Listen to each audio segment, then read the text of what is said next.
Hi, everybody. Happy Friday evening. This is Life and Vibe, otherwise known as Ray.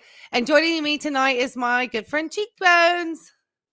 Howdy do, Miss Pat Ray, Miss Catherine. Yep, we've already got some people here. Make sure you take the time to hit the like so other people know that we're here. Can't say I did a great job advertising, so far we've got a very small chat. I don't know. There could be 1,000 other people who are live on Foodie Beauty tonight. But let's make sure we say hi to everybody who's come on in. We got Miss Catherine here. Kia or you really want me to say that? Kutu people, please hit the likes on the way in. That was my Mallory. Miss Pat Ray, hey everybody. It's my favorite Foodie Beauty reactor on the scene. Oh, by your standing by with Tim. Oh, Tim, yeah. Oh, Lord, his carnivore diet, girl, he got wild. And then you don't even want to know, Cheekbones, what he's been up to. He had a 207 LDL. What? Yeah, but he said it was all good. And he's going to stick with the carnivore, and he just needs to have more butter.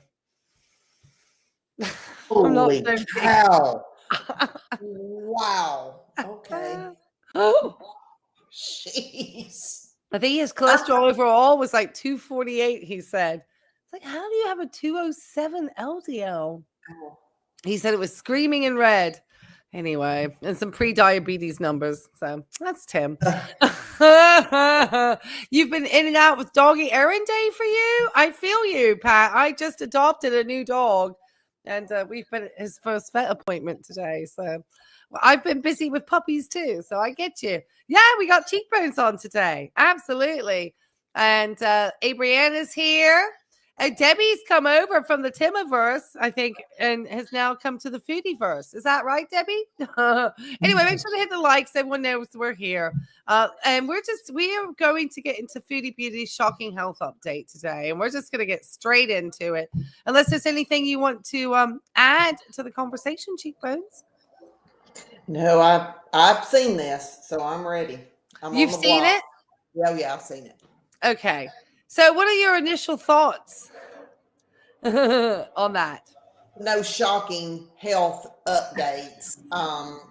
It may have been in this one where she tells that she cut her she stopped the insulin, and she has cut her metformin down to 1,000 milligrams a day from 2,000 milligrams a day.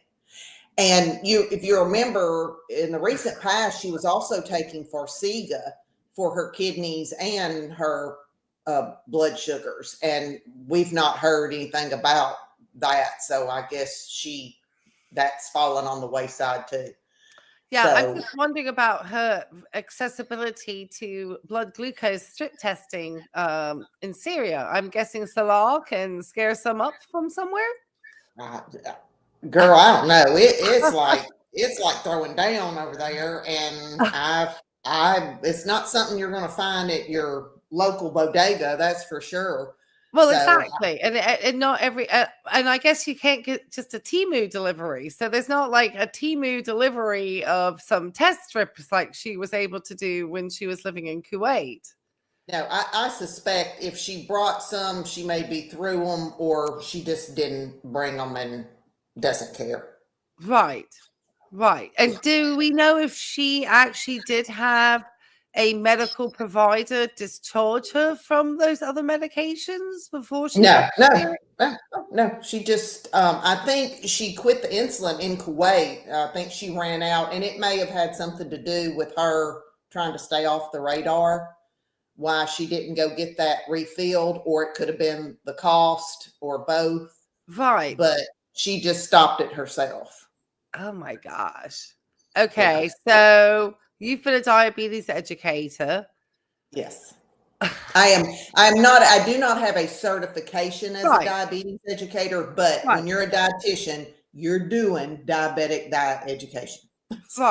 Right. And I know when I worked at the first hospital I worked at, in the heart hospital, I was kind of like the diabetes liaison for my unit. So we would meet, I believe it was about once a month, with the diabetes educators from the hospital, that particular facility. And we would, touch base about how diabetes was being managed within our units, because I often would have people that were finding out maybe the first time they had these, elevated blood sugars coming into the hospital. So yeah. So it's kind of frightening to think that somebody is in the middle of a country which potentially has very limited access to healthcare resources, and she is playing doctor with medications without proper titration or anybody following her. And she really could put herself into, I believe, and my estimation, and she seems to have pretty good luck so far. But well, you're only going to spin that barrel one time. That it's not going to come up. Your time. So spin it, Raggedy Man, spin it. It's coming. Right, and then on top of it, I have a feeling that she might be participating in some drugs that seem to be altering her mental status. Absolutely. It's not, SSRIs. It's I suspect, and it's only my theory, it's that Captagon, which I believe is a form of speed, which with her enlarged heart and high blood pressure, it's a good choice. Good choice there. Right. She's definitely playing with some fire. And I have done some research because there was, I want to say, well over a year ago, I thought I had heard her say that name of that drug in one of her videos. And I went back trying to find that word.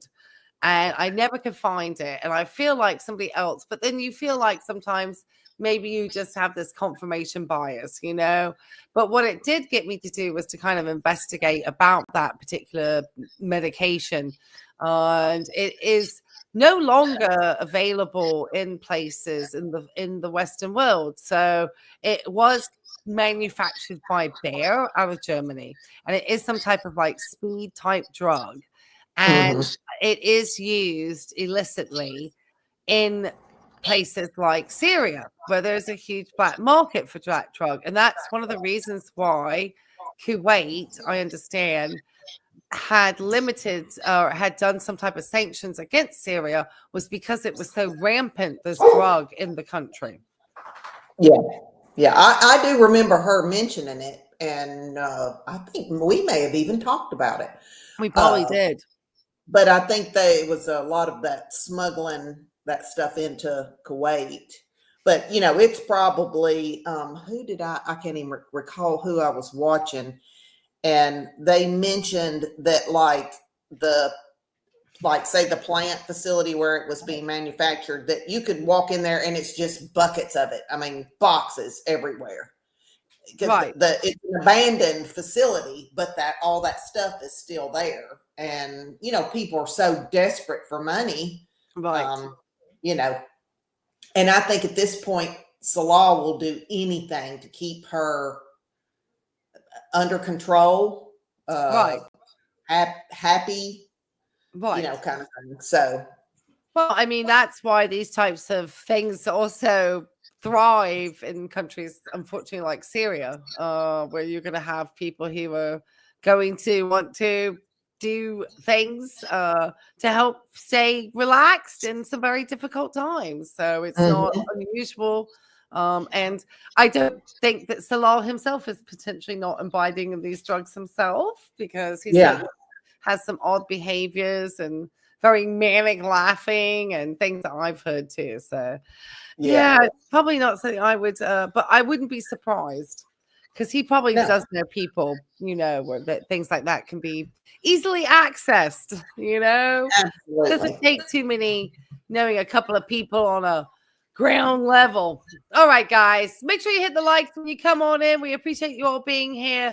I'm going to start out on normal speed, and we're just going to take a look at her shocking health updates and see what we think. You already got more prepared. I don't think I've seen all of this, really listen to it yet. Okay. Well, there's nothing shocking, so don't get your hopes. Am I not gonna? Is the shock that I will not be shocked? Yes. I mean, clickbait much, that, so no, it's, Well, maybe I it's, should send her over some of poor old Roscoe's solution of tapeworm. yeah, So yeah, I learned it's, something fascinating today, that actually how the dogs contract tapeworm is by eating fleas that have these worms in, mm-hmm, like in the shelters. I did not realize that. yeah, So even though Roscoe had been dewormed, they were already mature tapeworms by the time, so the other type of dewormer that he had been administered at the good beezing, Junebug, at the shelter. She's wanting to play at the shelter, was not effective. So I was like, no, but this looks like he's got rice in his poop. God bless his heart. And I had his Yeah, like poop on ice and brought it in. And they were like, oh no, he doesn't have any parasites. I was like, no, this dog is like definitely got something going on. I'm like, he's like skin and bones, he's not gaining weight, and he's yeah, voracious appetite. yeah. They were like, and I was like, he's got this rice in his poop. So yeah. Maybe we can send Chantal some fleas with tapeworm. Well, Don't she's tell her about it. scratching. She's scratching, so it Oh could my be a number gosh. of Well, things. so that poor cat got something for sure. Yeah. Oh, poor. Yeah, Junebug. You hear Junebug? Yeah, I know.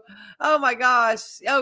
Pat has some good information. Captagon is also suspected to be used on the front lines by Russian soldiers. Right, keeps people functioning at intense levels, if you will. Yeah, it is not unusual that these types of manufactured goodies have, like my YouTube words, have been available even since World War II, and World War One, I think, and even like probably the Crimea. I mean, they've always tried to keep the soldiers complacent, I should say, because otherwise they'll all be running away. For goodness' sake, how could you want to put up with that? Yeah. Well, I know Hitler was thigh deep in amphetamines. He was tweaking Hey, at the Olympics. Yeah, he was big into that oh my to keep the gosh. soldiers up. So, Oh my yeah, gosh. Isn't it wild to just think how many of these, you could go back in history now with the knowledge and just be like, how many of these guys were just like tweaking out, yeah. Well, making supposedly all these Hitler was like one. important world decisions. Yeah. Well, Looking as Hitler was high hitting it. eye. Sorry. You were saying I about said, Hitler? yeah, Hitler was tweaking. Supposedly at the Olympics, he was tweaking hard. But yeah, so And I just thought the videos were sped up. no, I thought that was there. Frame per minute was just different. yeah, that's exactly right. Oh my gosh. It's just scary. Some really important decisions being made. Yeah. There's some German soldiers, I can't remember what they were on, but some stuff. Right. And, and of course, we know what happened to the poor people in Vietnam. So, I think Chantel's sitting in her sort of, I guess it's a way for her to escape. It's not wise. It's not wise with all her medical conditions. Okay, Chantal, take it away. Hi, we interrupt this program for a special announcement. No, we don't. Get a cameo from me today and don't. Okay. Hi guys, welcome back to another video. I hope you're all doing well, keeping cool in this summer heat. I hope the fan noise. Okay, oh Lord, that was a good stop. She's high here, in my opinion. In my personal opinion. Oh gosh, he refused to give Jesse Owens his medal.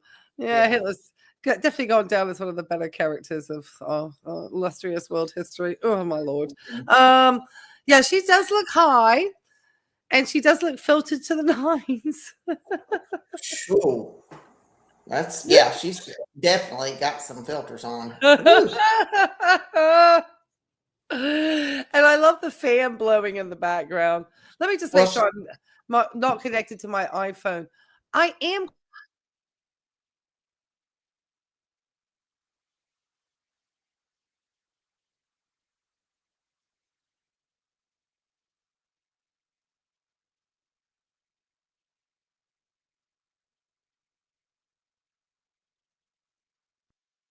Where'd you go, Ray?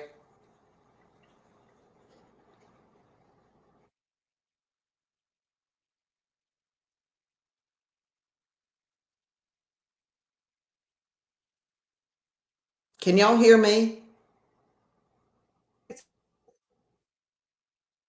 Yeah. Oh, sorry. Are you? Hey, sorry about that. You got it? Yeah, Okay, there we go. sorry. Okay, sorry. I just always forget that for some reason I have to put my phone on airplane mode, remember? Because Yeah. it wants to connect to the iPhone. For some reason, it just does not want to ever disconnect from this personal hotspot because I have Wi-Fi.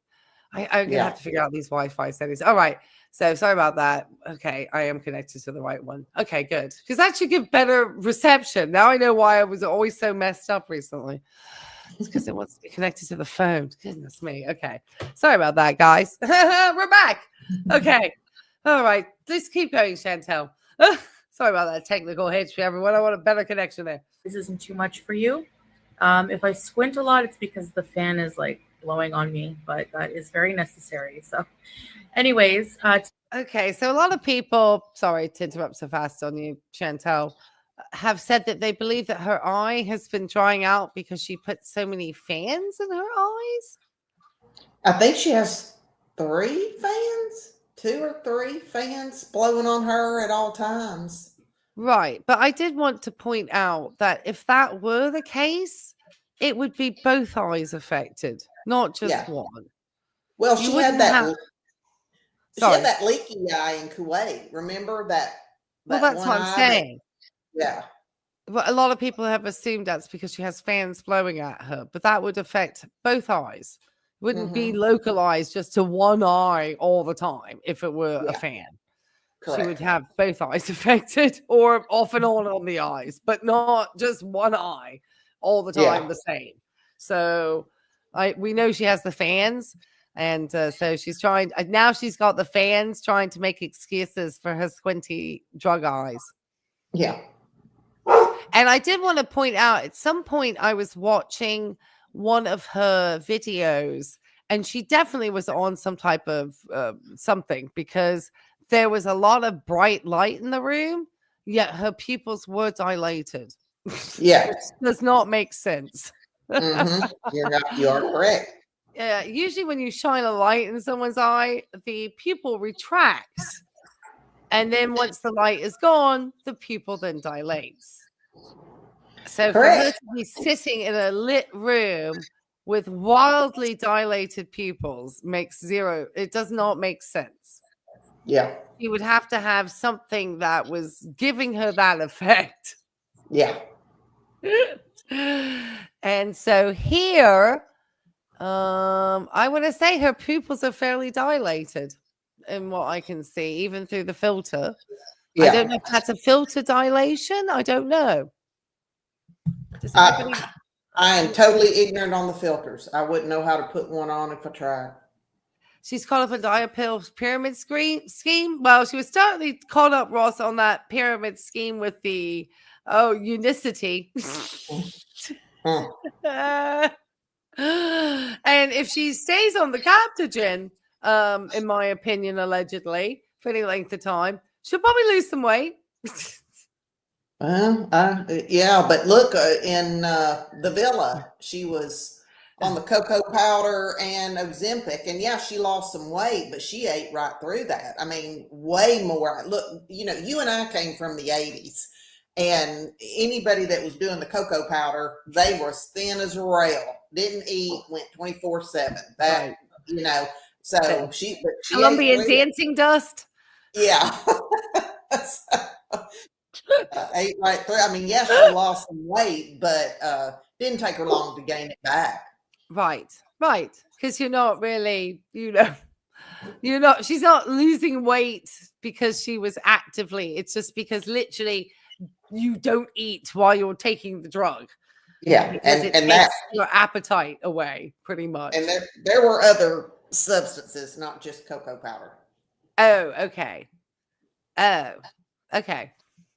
Well, I mean, it depends on what types of substance. Some can be appetite suppressants, and some can be definitely more ones that are going to increase your appetite.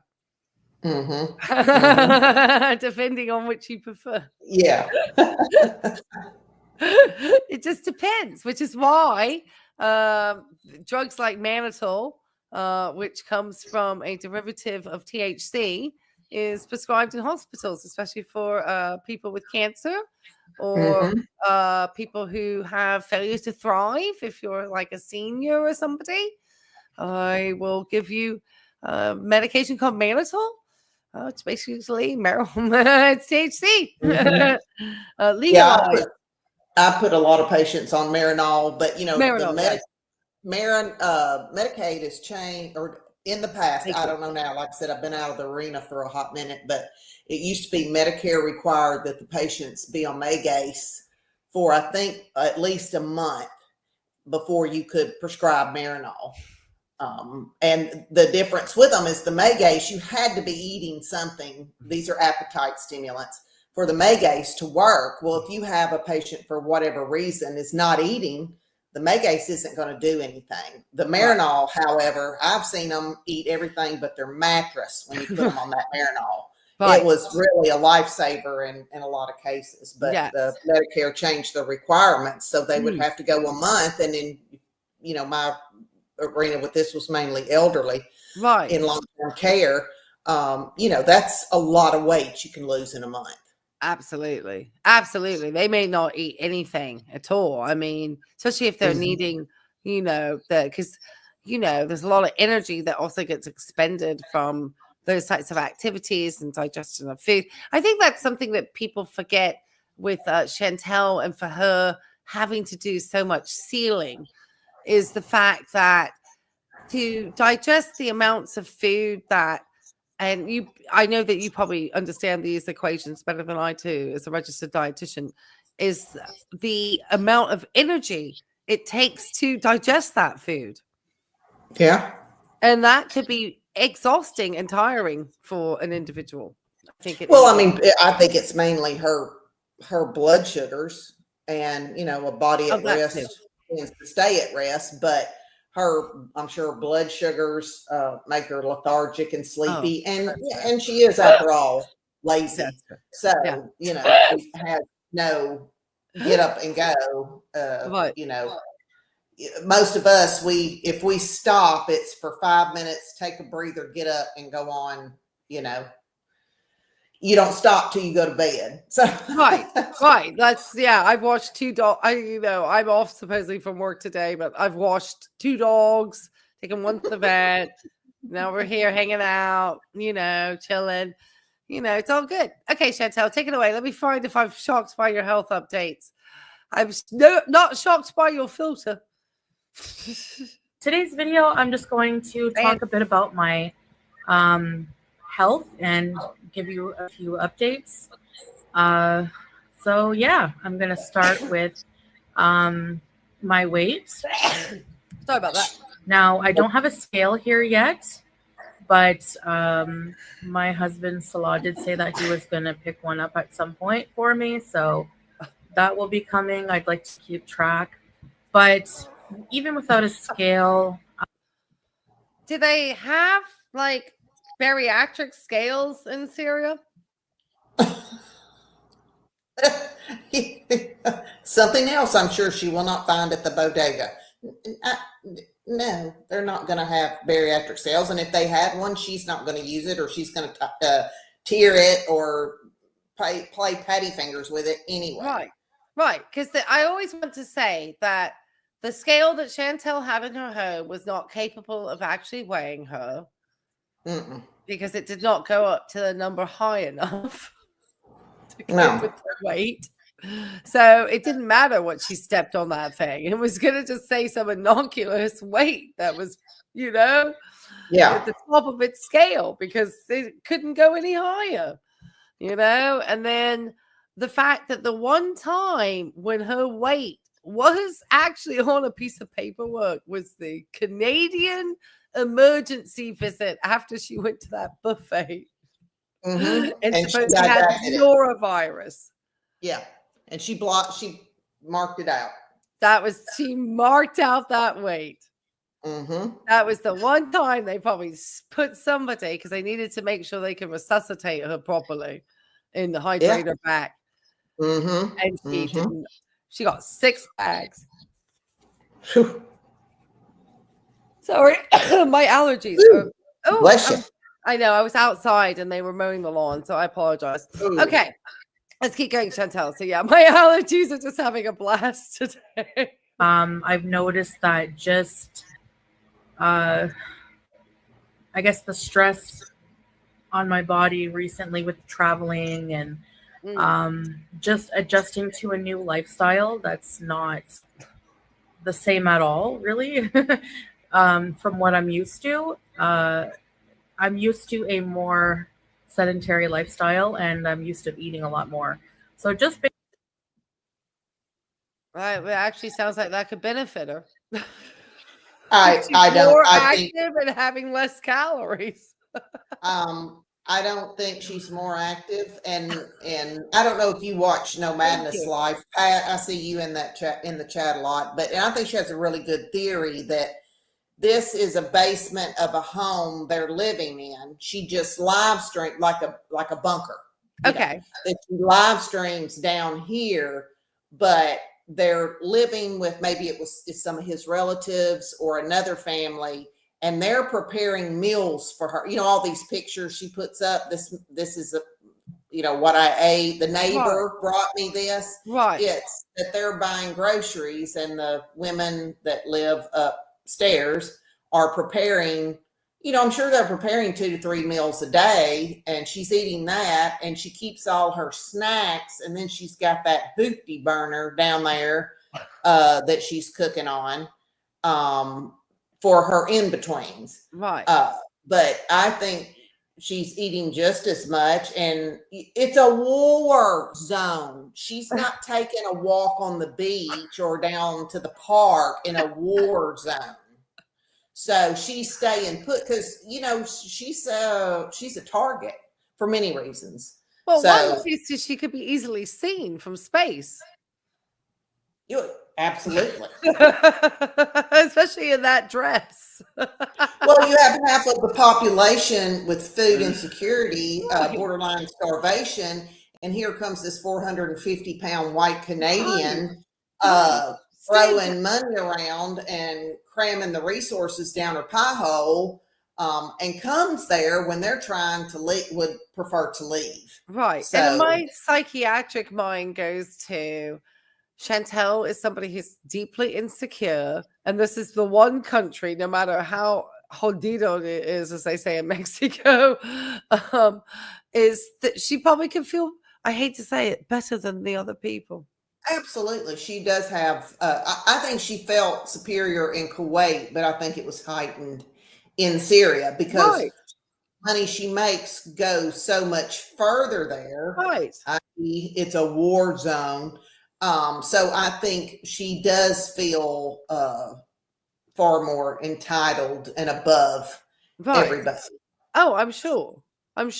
Even, because she can pay for people to cook this food, and I think it is objectively obviously in poor taste of her, and to complain about having not enough meals and stuff. Chantal, you don't look like you've lost anything weight-wise. No, and I guarantee you she has. I mean, the sodium has not stopped, and all she is eating down there, because she can't stream and she's not eating something, but it's just high calorie, high fat, high salt stuff, just like it was in Kuwait. So she's going to get her food, period. And they've been going to that fried chicken place. I bet you she's been there more times than I've heard KFG. I don't even know what the G is for that acronym. I thought I think Salah was Kentucky Fried was saying something about it rhymed with C, so they put G. But I know in the Turkish language, like RC is pronounced as a J. Okay. So I don't know if that is, maybe that G in their language, sounds like another letter. I don't know, but I think that's what the law said, was that it was it sounded like C, so they put G. Okay, Junebug, stop easing. I guess my neighbors are waking up on a Friday out there. Okay, thank you, Junebug. Ross goes on he had to have so many medications this evening. He's just like out of it. He's out of it. But yeah, so Pat says Salah asked an employee, and he said it doesn't even stand for anything. They just can't use C for chicken. Yeah, I thought it was something like that. What can they use R for rooster? Right. It's expensive to eat like a Westerner when you're a third world country. Only the wealthy can afford KFC and pizza. Absolutely. Because especially if they're going to have to import anything with the paperwork or napkins or anything with the logo, or there's certain sauces or whatever, that stuff gets costly. Yeah. Yeah. Expect to find, Subway and pay, $5.99 foot long. All right, take it away, Chantal. Based on those factors alone, and perspiring quite a bit every day. I don't know if that makes a huge difference, but it probably makes somewhat. No. At least for some water weight. So I will show you just. That's a no. That's a negative, Ghost Rider. No. Do you want to address like heat intolerance and type 2 diabetics? Do you ever discuss that with your patients? Well, and we have discussed, like, when they get sick, protocols they need to follow and stuff. But in our glorious country, I have never had a patient, if I had one that worked outside, it was, just try to keep cool. They would go. I never had this problem come up that I had to be especially knowledgeable in. If you ever find yourself in a war zone with no air conditioning, this is what you need to do. Right. It was just kind of that general, because not everybody, but most of the type 2 diabetics that I dealt with also had high blood pressure. Not all of them, but a lot of them did. And that was, also played into fact with their high blood pressure, not to get hot. Right. Because I think there's a lot that overlays in the disease processes kind of working in tandem with each other. So, a lot of definitely type 2 diabetics do have cardiovascular disease because there's sort of, part of the lifestyle that led to the atherosclerotic cardiovascular disease is also the same type of things that could lead to having too much blood sugar in the bloodstream. And then, of course, you get into metabolic syndromes from having diabetes and the inflammation that comes along with that. And then on top of it, it's a disease of the vasculature.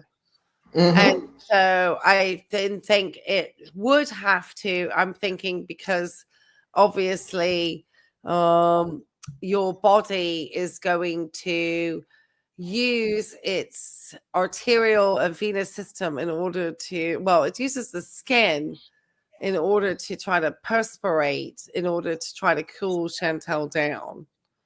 And, we talked, I can't remember which one it was, show that we did. We talked about the skin and diabetes, and that they have problems with sweating, which is nature's air conditioner. So that just drives up that internal temperature.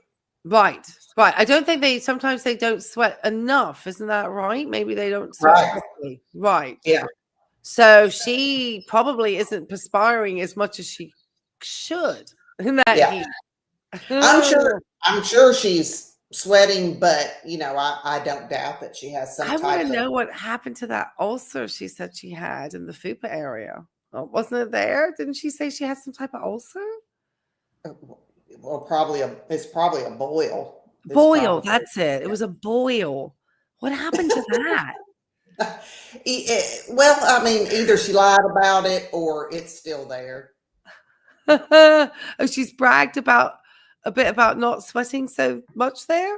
I think she claims she has the gene that her sweat doesn't smell. She has that 99.9% Asian gene that you do not smell or have body odor with perspiration. She has that.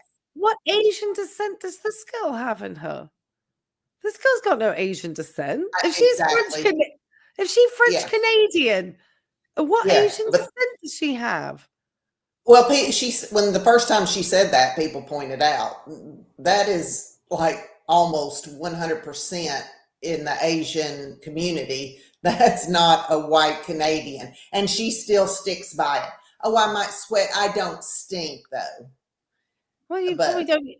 Well, Chantal, people have remarked you smell otherwise. Yes, I think spoiled milk was one adjective phrase to describe what she smelled like. Spoiled milk. Isn't it that Nada said she had to douse herself in just all sorts of like perfumes and so forth in order for him to go anywhere near her because she was he would make her wonderful.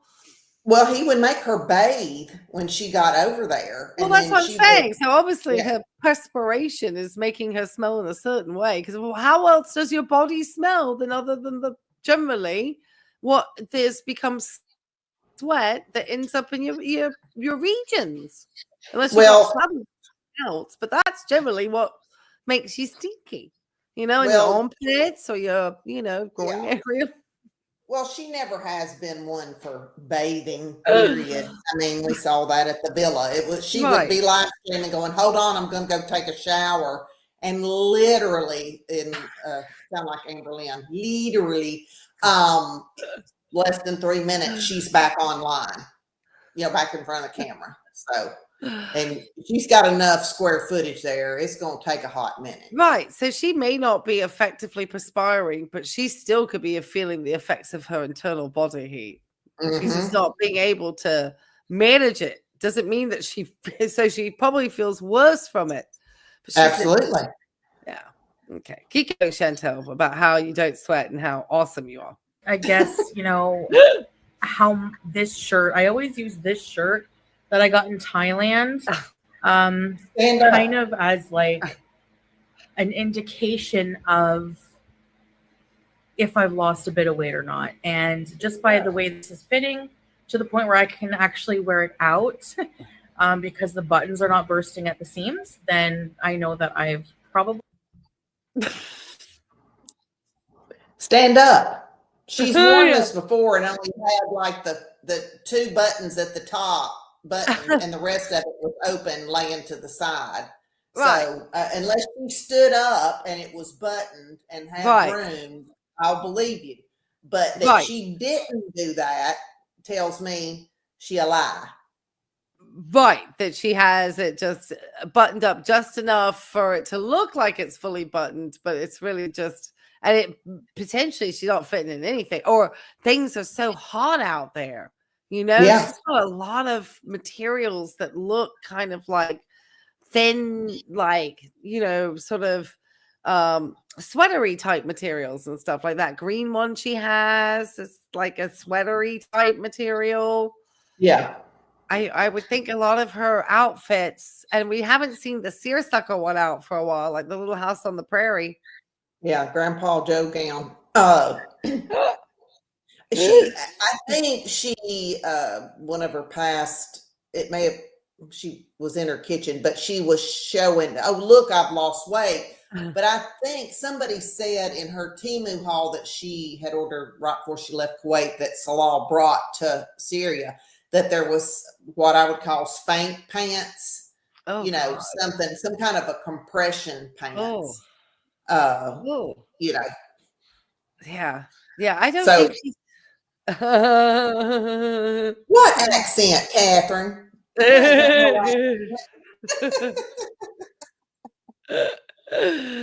So I hope it was materials that were better than some of these, like, she doesn't, what, Chantal, you need to find cotton. Yeah. Or linen. Something linen. Something that's gonna air you, girl. You need to get out of these synthetic materials. They look so uncomfortable. Absolutely. Oh my gosh. All right, keep going, Chantal. Keep telling us. I'm going to get some more of my iced tea while she's talking. We lost a couple of inches or so, a little bit of weight. So just being less bloated, this shirt is fitting a lot better. Oh, And for that reason, I would say that I did lose a little bit. I still have a long way to go. And I just want to also emphasize very greatly that I did not come to Syria just to lose weight. But if I didn't realize she didn't go to spa Syria to lose weight. No, I thought it was a spa that she went to out there. That she thought she was literally going to a spa. That she was going to go to like a camp for a spa. They were going to be putting on a nutrition plan. Yeah. To ask a question. Why would you say something so inappropriate, Chantal, about losing weight? Everybody obviously understands the situation of what's happening in that country, and for you to kind of, she always appropriate. What? Funny. What happened? Who said mom over here? To ask a question about a couple there. What are your thoughts on the EATO app? I'm not familiar with that. Are you? No. What is that? Is that some type of food tracking diary type app? Is it because I don't track on a diary. I know people say things like that. I'm sitting over here drinking, I like iced tea. No sugar, just a little bit of lemonade. I don't. Is it a food app? I'm not familiar with it. You have to drop us down below to what the app is supporting, because I'm unfamiliar with that, unless it's something to help track for type 2 diabetes, making sure that you're not messing up there. I don't know about, I just find it interesting that Chantal should mention about, people thought that she went to Syria to lose weight. Honestly, like it was like a weight loss decision. I don't think anybody said that. I watch a ton of creators every day, and none of them said that. I think it was a lot of them theorized that may be secondary to living in a war zone, that you might have some weight loss, right? If you can't get food. Right. Because there could be rations that end up occurring, because that's often what, I mean, I know that from just having studied World War II and the UK, most of Europe was on food rations for quite an extended period of time. Yeah. So, Oh, it's a calorie counter app. Oh, it's a calorie counter app? Yeah, that's what Catherine said. Oh, okay. I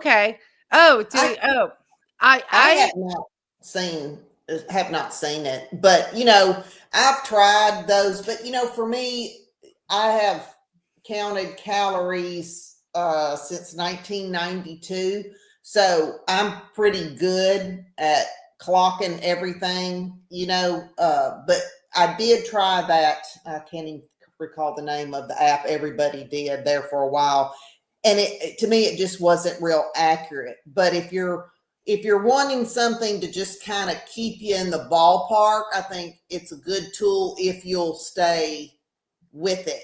It's a lot of work to put those. Yeah, my Fitness Pal. Okay. Ding, oh yeah, my Fitness Pal. Yeah. If you're good at putting it in there, and you like it and it works for anything that works for you, I'm a fan of, but it gets tedious, because when I have people try to I do a 3-day calorie count with them prior to consultation.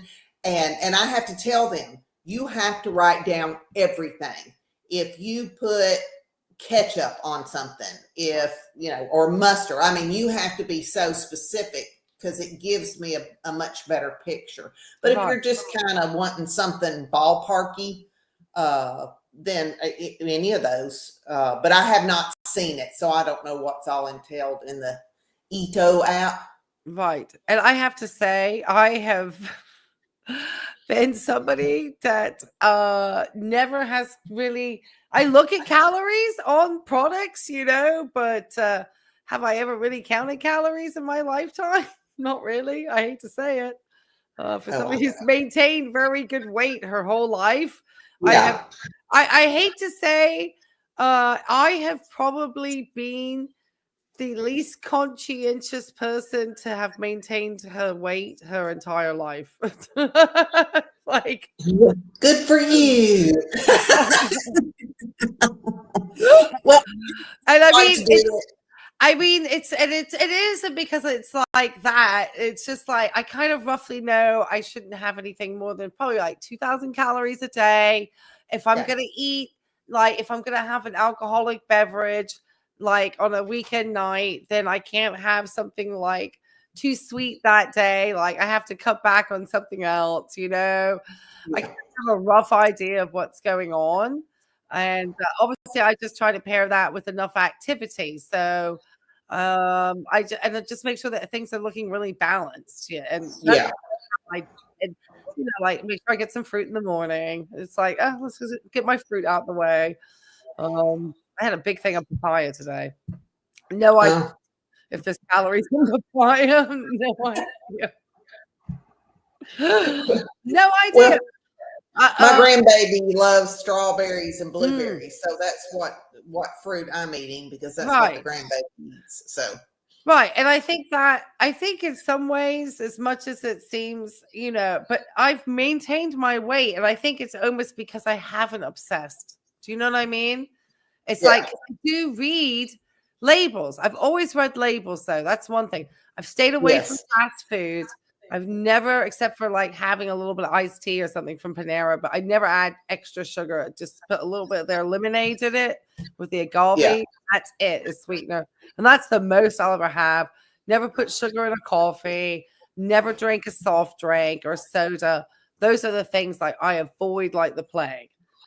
I've never liked those things. Like I never will drink like Coke, sodas, anything.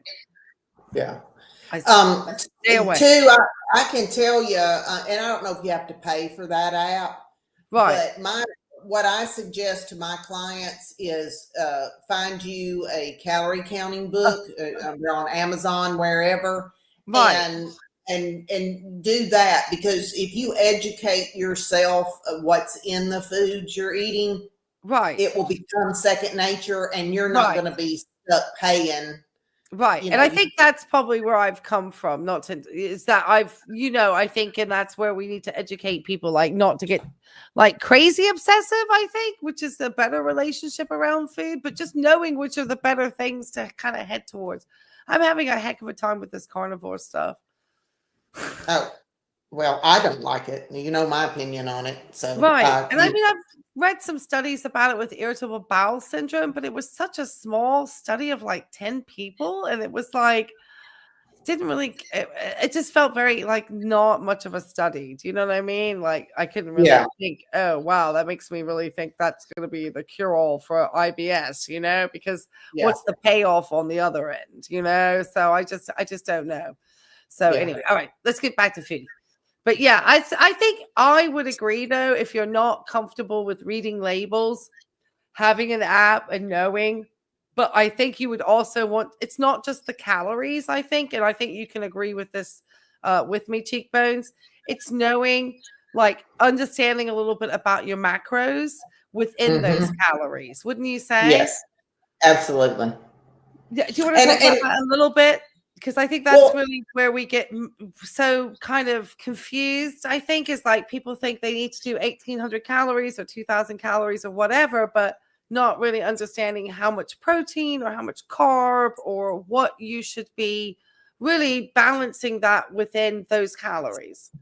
You know, and it is really specific on a per person basis, because, you know, if you have no health problems, I always recommend like a cardiac diet. I think that's a very well balanced, healthy type of diet to follow. Right. And I did hear that the DASH diet, which has no alcohol, is 100%, scores 100% for heart health. Absolutely. Like 100 on the metric. but you know, if you have kidney issues, then you need to kind of watch your protein. Are you diabetic? Then you got to watch your carbohydrates. And even if you are diabetic, the range of carbohydrates, you know, some people can eat more than other people. I talked to a woman today. I'm fixing to counsel that she's type 2, has lost a ton of weight. I mean, she is skinty. But her sugars are out of the roof, and she's not on insulin and does not want to go on insulin. So I told her, I said, give me a shout. We'll meet up and we'll get it all worked out. So, but you know, just a well balanced, and it doesn't mean that you can't ever have a piece of cake or whatever. But I'm a big believer in trigger foods. My trigger food are the King Dong, Hostess King Dongs. And I haven't had a box in my house since 1991 because I will eat the whole box. I will tear them up. And I'm not a sweet eater. I don't particularly care for sweet. But, you know, you can still have stuff, but you have to incorporate some type of physical activity. You don't have to train for a triathlon. You can do walking. There's all kinds of exercise videos free on YouTube. Absolutely. I use Denise Austin to do my upper arm work because she does like a simple 5-minute that I don't find that difficult.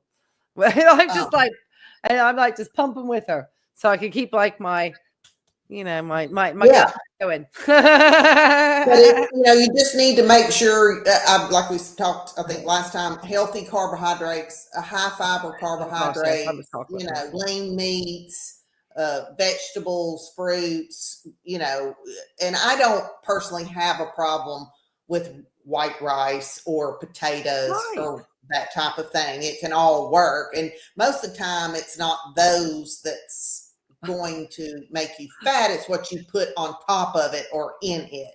I swear the amount of white rice I probably had tonight is probably the amount in one of Chantal's spoonfuls from her hubcap. Yeah. Maybe 2 spoonfuls. Yeah. But I mean, and that's more than satisfying because I had it with like a piece of like salmon that was nicely done and a little bit of broccoli. That was my dinner. So it was a little bit. It was like a miso teriyaki salmon bites with white rice and broccoli. It was good. Yeah, and Catherine talking about her chocolate. What I tell, and my twin sister is like the opposite of me. Like she really loves sweets. But I told her, I said, get you some of those little mini candy bars. You know what I'm talking about? They're just a little square. I said, eat one. Wait 10 minutes. And if you want another one, eat it. And that's what she did. And she's like, oh my gosh, I just had one. And you know, the craving went away at it where usually she could cram a king size down her pie hole in like 2 seconds. Sometimes just a little, but I just know me personally, it's mainly the Hostess King Dongs cannot have in the house, cannot have them. I've never had them. I'll eat them. I'm a thing like that when it comes to like these like nut type ice creams. Like they make these ice creams. It's like a salted caramel, but it's from cashew nut, and it tastes so much better than even dairy ice cream. It's so rich. I have to keep away. Oh my god, it's so good. So anything that's like any type of those nut milk ice creams, OMG. And if it's like chocolate or I mean, anything. I'm partial to everything. Cookies, key lime pie, everything. You name it. I am partial to anything sweet. I am definitely. So I have to try to, you know, I don't want it to be ever a place where I never can enjoy a sweet. So I try not to eat too many. So I don't really keep a lot in the house because I know that's, if it's here, I'll eat it. So I keep fruit because the fruit is what I'll eat if I want to satisfy a sweet craving, or if I let it in, you know, I have to watch myself because I like it. I like a sweetie. Dr. Falcon put the key lime pie. Let me tell you something. Now I'm gonna like bust out of my code of ethics here. My husband loves key lime pie, and on special occasions, Oh, I'll make one. yes. But Oh, instead of using graham crackers for the crust, use Biscoff cookies. Game changer. Game changer. I'm just warning you, but try that. If you make them, use the Biscoff cookies instead of the graham crackers for your crust. Okay. I know. I mean, I do. I mean, we come from pie country over here, you know. We got the pecan pie and Absolutely. oh my God. I mean, Virginia is definitely some pie country out here, you know. I'm like, oh God. Anyway. So yeah, you just have to I think that's the thing. It's not just the type of calories, because you can eat 2,000 calories of just ho-hos and it's garbage, you know? Yeah, exactly.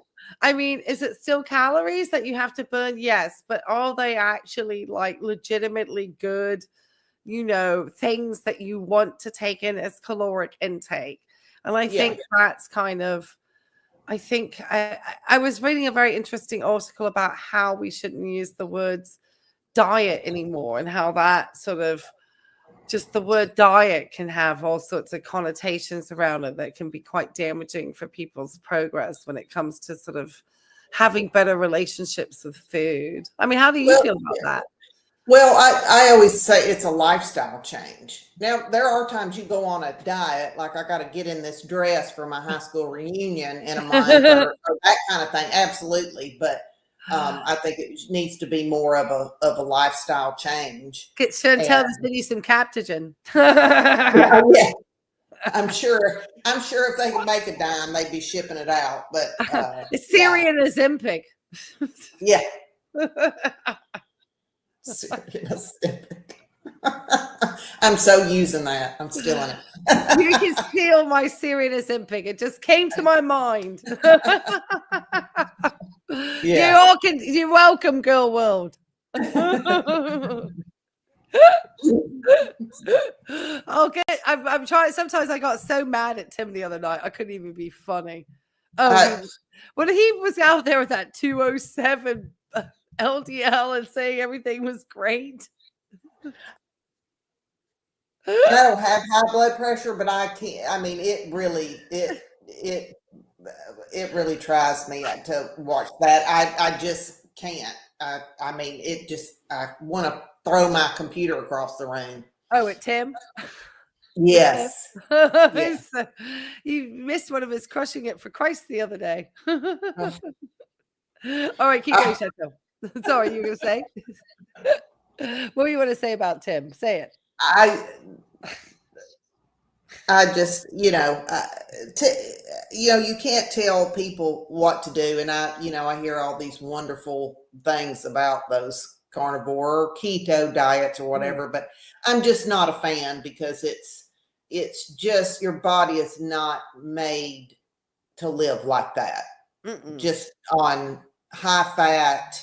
And not all meat is high fat, but with no type of fiber or other nutrients or carbohydrates. Your body, especially your brain, carbohydrates is what your brain uses for fuel. Right. So, and their whole thing is like, well, your cholesterol is needed, and therefore when you take a statin medication, you are, depriving your brain of the cholesterol. I'm thinking, no, you still gonna have cholesterol. No, you have enough cholesterol. Right, and that's not what causes the different types of dementia. I mean, there's different types of dementia, like Lewy bodies. There's vascular dementia. There's all different types of dementias. So not all dementias are created equally either. And some affect motor systems more than others, and so I think that, because Lewy bodies is a dementia that comes from people who have Parkinson's disease. Yeah. So, and that's where they get the Lewy bodies dementia, and it's very, so often when people have it, that's kind of what happens. And then there's obviously other vascular dementias, which come from people like Chantal, who are on CPAPs and who get oxygen deprived. Yeah. And then they get dementia. Yeah. And not to mention the high blood sugars and the high blood pressure and, that, yeah. She's got quite a few boxes checked in that area. And then, of course, the foot. Hopefully, she gets onto the foot. Keep going, If I Chantal. do happen to adapt a healthier lifestyle and do lose weight, that is amazing. And I don't know. yeah, if I'm able to Was eat that what he more had? modestly and just move more and I'm not sure, Catherine. You're gonna have to do a quick Google search. enjoy this country, I'll be able to maneuver it better as well. So that will be good. That'll be a lot of better content for you guys too. So it's a win-win all around, right? So, so for that reason, I would say that I probably have lost a little bit, maybe a very little bit. Yeah. But yeah, Yeah. you know, I have not been. There's some parts of my health issues that I can't really talk about because, sorry, the fan. I Just feel using like up it all might that be censored by YouTube. Just what's going to be censored by YouTube? The B word disorder. Her eating disordered eating habits. Yeah. Oh, okay, Chantal. Chantal, you've been trying to grapple with this for quite some time. I think that I think you are hesitant because that would actually mean a real change. And I don't think you are really mentally ready for real change, Chantal. I agree. 100. Yeah, I don't think she is. I think self-diagnosed. Thank you, Catherine. Self-diagnosed. Oh, she's self-diagnosing out here too. Yes, because she's never actually been in a therapeutic situation long enough to actually get a full diagnosis, probably. Yeah. Because she is oppositionally defiant, which is being just highlighted through this trip to Syria. Yeah. I mean, I just think it. I mean, not to say there aren't people who have been, not taking the best stewardship of their bodies, even past Chantal's age, and then suddenly have a big event happen in their early 60s that has them 180 their lifestyle. I'm sure you've seen people. Oh, my father had a massive stroke at 55 and a quadruple bypass and was paralyzed on his left side. Oh my God. For the rest of his life. He had high blood pressure and ran out of his medication in 78 and just never got it filled. So, and went on, about his life. And then at 55 had that massive stroke. And, but he was very, very active. He built missiles for the Air Force. So he was very mechanically inclined. He fixed stuff. He tootled around. He did woodworking. He did all that. And he lived till he was 80. Wow. So, but he, because he followed the diet and all that, after that massive, stroke and then quadruple bypass. Right. So, but then that's why he lived. And it was eventually his heart that gave out was what got him. But to live to 80 after having that at 25, and his father died at 55. So that's scary. And I think, I just think that Chantal's not real, or she just doesn't really care. I think that's why I call her tragically resistant. I think she's been told 1,000 times and she just doesn't care. Well, she has said that she had rather be unhealthy and eat what she wants than to be healthy and not have that bad food that she loves. Right, but that's because she hasn't really had a major myocardial infarction that's nearly taken her life away. Well, girl, I called shotgun on the kidneys, so all y'all will have to pick something else. I got shotgun on the kidneys. Well, I mean, that would too potentially, I would hope, would scare her into a better diet as well. Her getting into dialysis. I mean, I always worry about a stroke for her too, because a stroke can come out of nowhere, man. Especially with somebody who's on a CPAP like she is, not getting proper CPAP usage now that she's out in Syria. Well, if she's stroke risk any higher, liver, and if she was taking, I don't know if you remember, when she went to Kuwait, and she was talking about she was having real bad migraines, went to the doctor, and she just talked about how high her blood pressure was.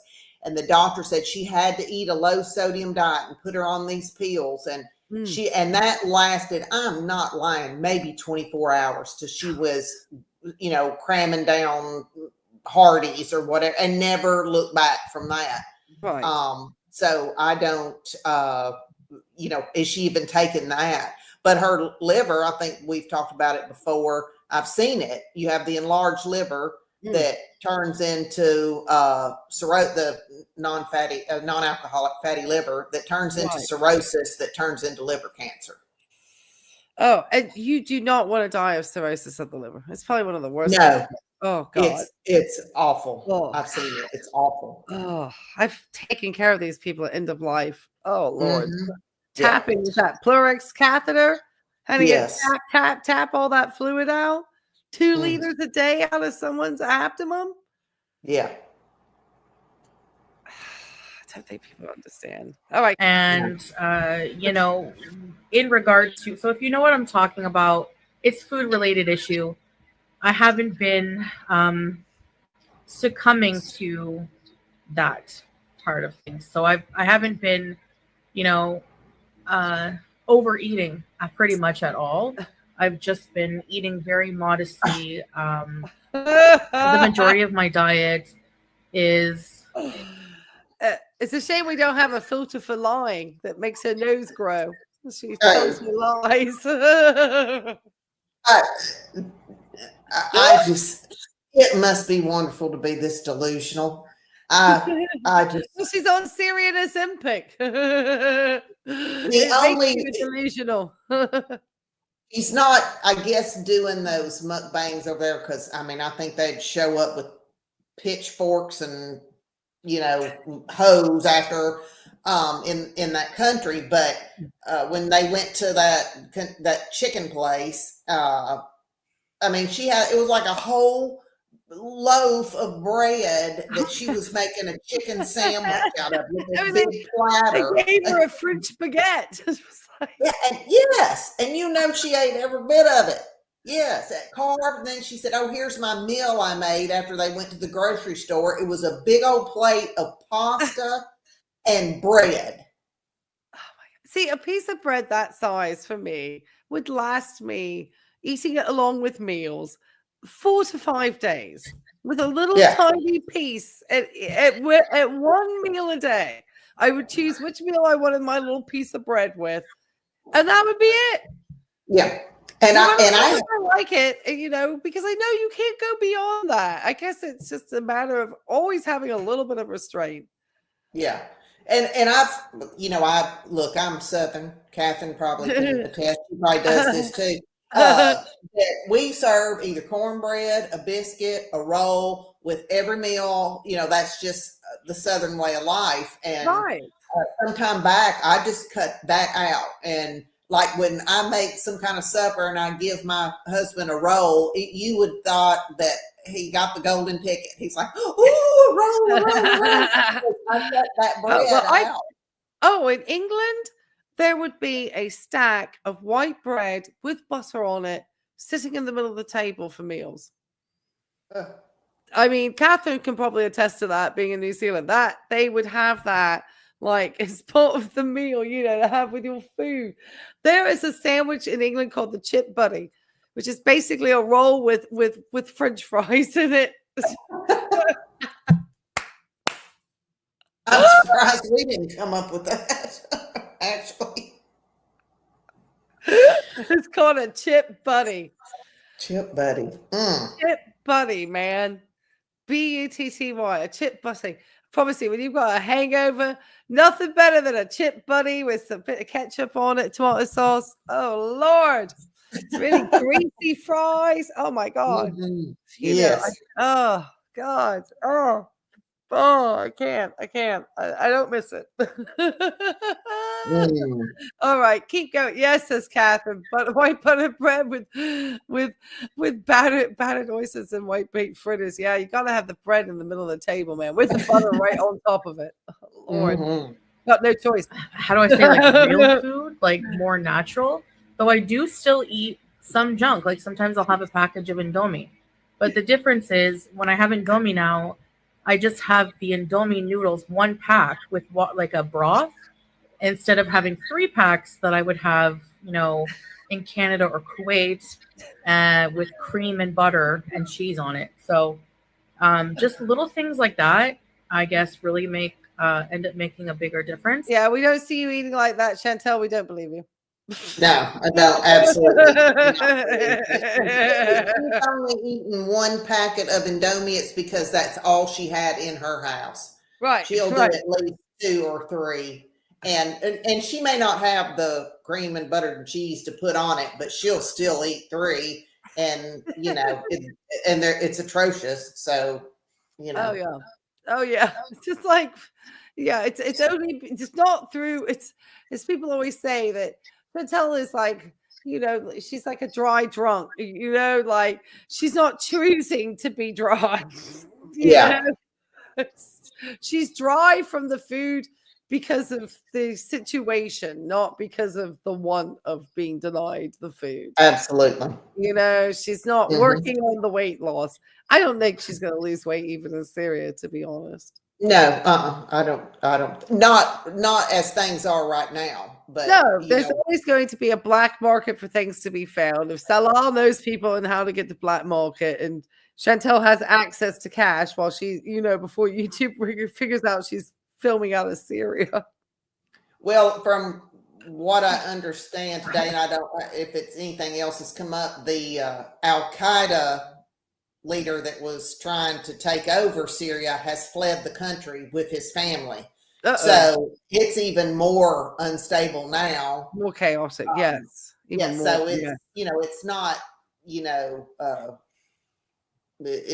think it's only going to get worse. And like I think Catherine said, she's a target. Yeah, that she'll be even more of a target.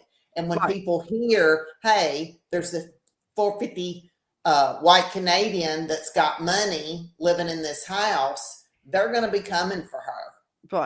Right. Well, maybe that's why it would be good for her to lay low. Just, Well, yeah. But she says isn't a target for kidnapping. Oh, well, I can lose more weight and then I can get out and do more things and blog for y'all. What? I don't think it's really like, well, Chantal, you're not exactly like somebody who is educated to be a frontline war reporter. So I think the sensitivity that's needed to report these situations is going to be severely lacking with her particular broadcast. I don't know if you can just film in Syria like that without permission. No, you're not supposed to. You're supposed to have a permit, but from what I understand is her AdSense, Google does not allow AdSense if you're, with Syria, like what she's doing, live streaming and stuff in Syria. And it's against terms of service, and they may yeet her for that. Right. And it's funny because obviously she puts herself as always being in Canada. She's never going to change her location. And I hear it's very difficult actually to change your Google AdSense location. It's like almost like an act of God to do it.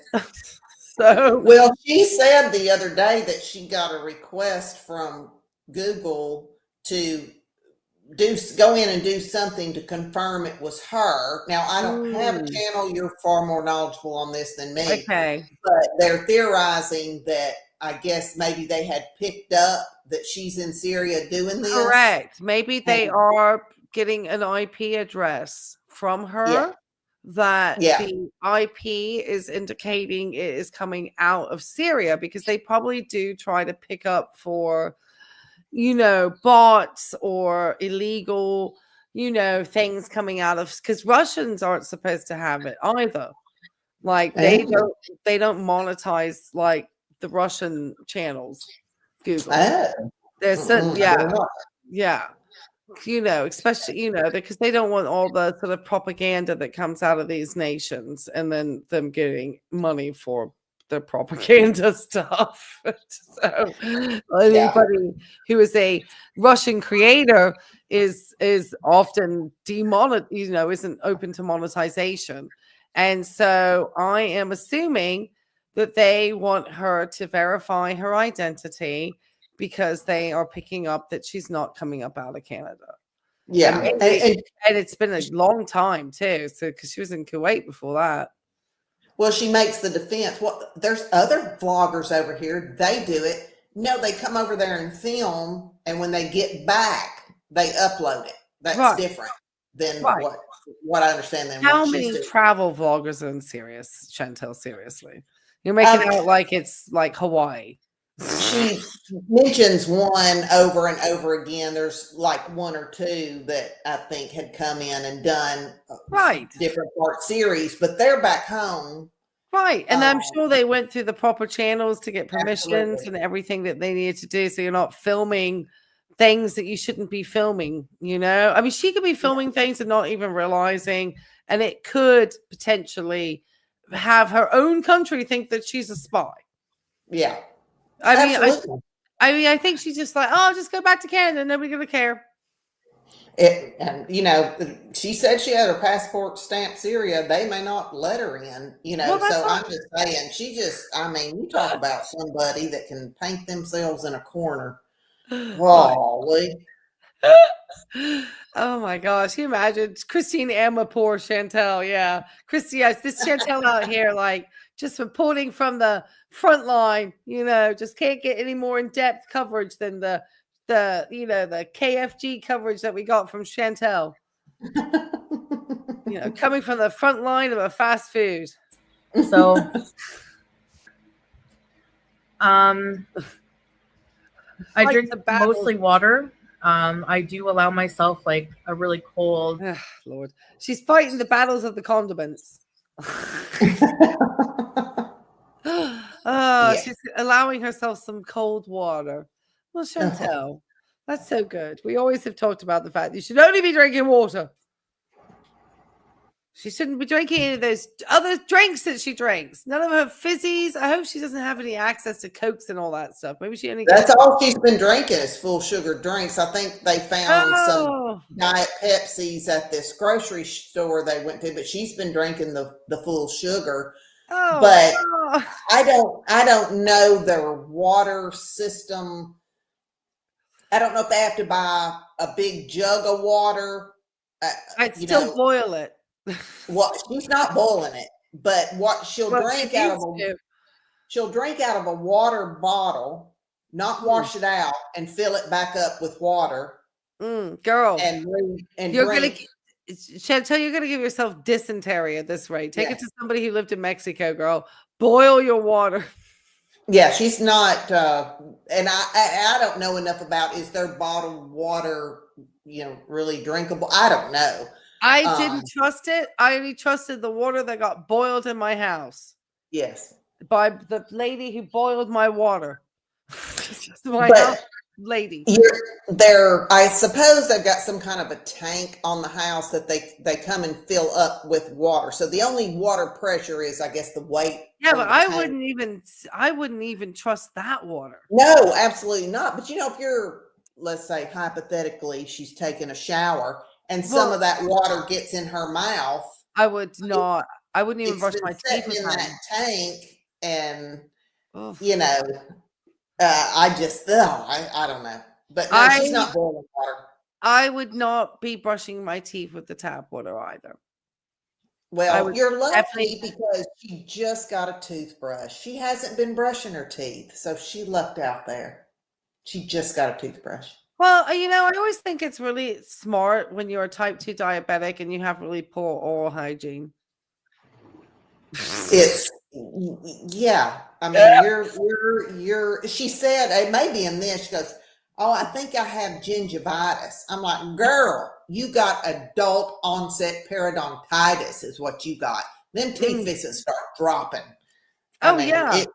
It's, and we've talked about, I know before, the cardiovascular risk with that. Oh God, yes. Periodontal disease. Oh God, yes. Increased risk for endocarditis. Absolutely. Vegetation on the valves. Just the whole thought of that makes me grossed out. Yeah. I've seen that before. I don't. Oh, I mean, she just playing with fire about every open pore and orifice she got. I mean, seriously. Because didn't she have some dizziness? Like she had vertigo. So didn't she have some ear thing like mini where she should have been Yeah, I moving mean, the crystals in her ears? yeah, vertigo, sciatica, you name it, all that stuff. And Well, the she didn't have that. sciatica has obviously been cured by the trip to Syria. Yes. The sciatica is gone. They're paying premium prices for those American products. Absolutely. All right, keep going, Chantal. We're laughing too much at you, girl. Treat drink a day, like a slush. They're very popular here, or like a cola or something like that. So that's what I do. I just, take it day by day and just kind of they'll profile her. Try to really just listen to my. Yeah, they're not going to worry if they're profiling her. I don't think that, I mean, girl, you're walking in there with a, habaya on and, all sorts of abaya on and, and you've been kicked out of Kuwait. You got a Syrian passport. I mean, stamping your passport, girl. The only reason why they would think you weren't up to shenanigans is they just saw how ridiculous your YouTube channel was. Yeah. I mean, like, oh yeah, this girl can't be doing anything smart out there. But she can be a drug mule and not even know. Not really. I mean, Salah could be asking her to carry anything to Thailand. She'd be like, okay. Yeah. Wouldn't doubt it. All you'd have to do is like tell her she's pretty once, and she'd be all about body. Like, if I'm not hungry, I'm not gonna stuff my face, obviously, and that's sometimes I will admit that. How come her and Amber always say the same stuff? If I'm not hungry, I'm not gonna stuff my face. It's I've been watching her for 5 years maybe, and I'm worn out with the weight loss. I can't imagine the OGs out there that's been watching her since the jump. I would probably been snatching my hair out. If anybody actually believes she's on a weight loss journey, I think that ship sailed like a decade ago. She never got on the ship. I mean, she never stepped aboard the train. It never started. So it was leaving port without her. Yes. I mean, just if that's how you want to live, then just own it. Just say, I'm not losing weight. I want to eat what I want. Right. And she'll do that when, the Chantal arc. But, just if that's what you want to do, then do it and shut up about it. Just go on. Don't talk about your health. Cram the food down your pie hole and, you'll pay the piper. Let's just get on with it. Yeah, exactly. Just be honest. Don't even, some days you are honest, Foodie, that you're just going to eat whatever you want. You don't care. Just stay that way.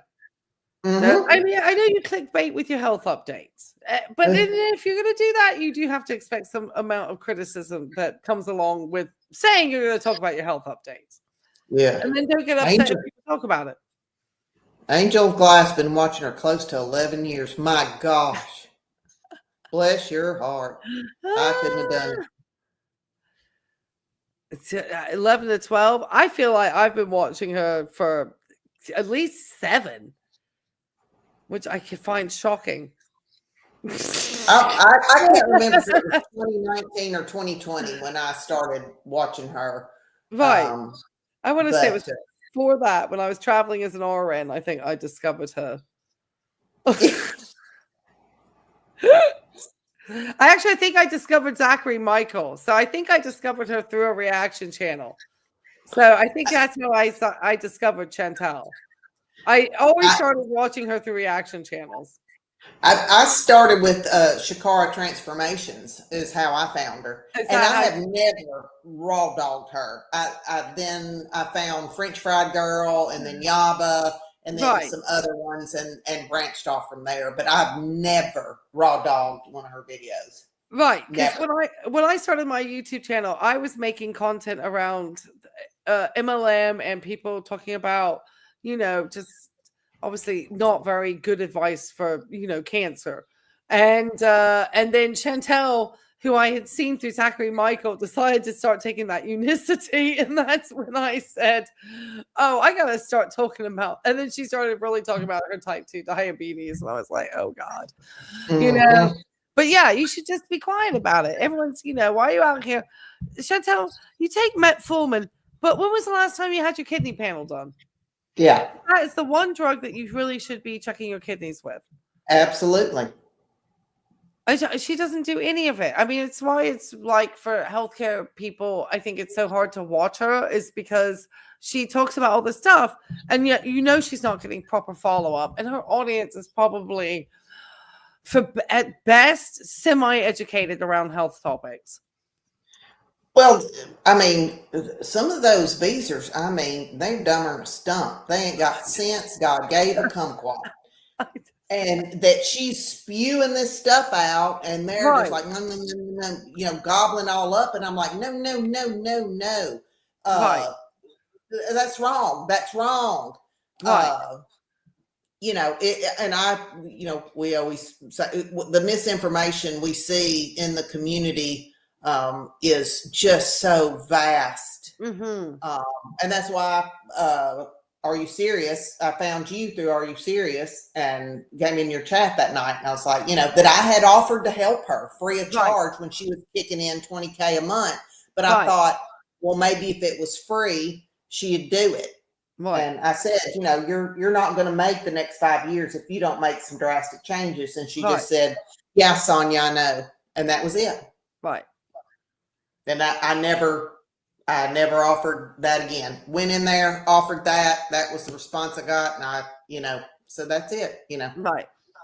Yeah. And it's a shame because I think there's such, there's so much. I think, gosh, I know for a registered dietitian, it has to be hard, but to watch kind of, I understand, there is very complex relationships around food, health, and so much misinformation out there. I think it's very hard. I think just, oh my gosh, all of these podcasts and people, it's a topic that people love to go on about, but it seems like people like it when you talk about things in a very extreme way. Like people like to think that the answer to the solution when it comes to kind of overall good health, say if you don't have like really underlying issues, is like these extreme diets that need to take place. And I just find it so damaging, that message, like just everything extreme, like it has to always be extreme. Like, and I think, and I think, and I think too, for Chantal to actually make true changes to her health, would end up losing her identity as to who she is. And you're probably right. She wouldn't be Foodie Beauty. She's so defiant, though. You would think she would use that defiance and sticking it to the haters, that she would lose the weight, and get fit and take care of all the problems just to say, suck it. Right, like Nikocado Avocado, who did that and disappeared. He basically took his money and went.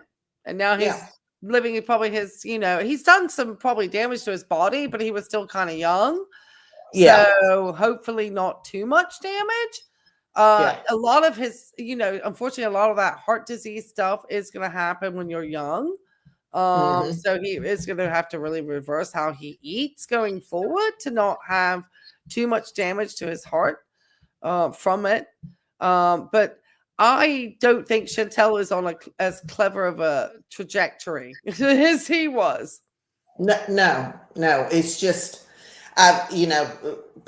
we all know that she truly needs inpatient therapy, right? For whatever. And the thing is, my thoughts as from a psychiatric point of view is she would never do it. She's the worst type of. She's too oppositional. Yeah, and she would have to be defiant towards any part of the program, and she wouldn't last because of it. And so it really would just be a monumental waste of time for everybody. And that it would come up quite easily, probably quite early on in questionnaires, when they were doing questionnaires with her, they would probably see that she would have no success, which is why she would never be a candidate for weight loss surgery, which is why it's ridiculous for her to try to get a, if Chantal wants an early demise, go get that back alley Syrian weight loss surgery. Yeah. Catherine's right. If she can't get attention from it, bonk it or eat it, she's not interested. Yeah. I think it's pretty spot on there. Yeah, she's definitely somebody who, which is so funny because she's obviously following supposedly the Muslim doctrine, as somebody who really is about her pleasures and nothing else, to the detriment of everybody around her, her family, to the detriment of her health. Just really doing. I mean, she's not very mature. Okay, keep going, Foodie. And that foot, it was the one on the broken toes. Never fly with broken toes. It's a very bad idea.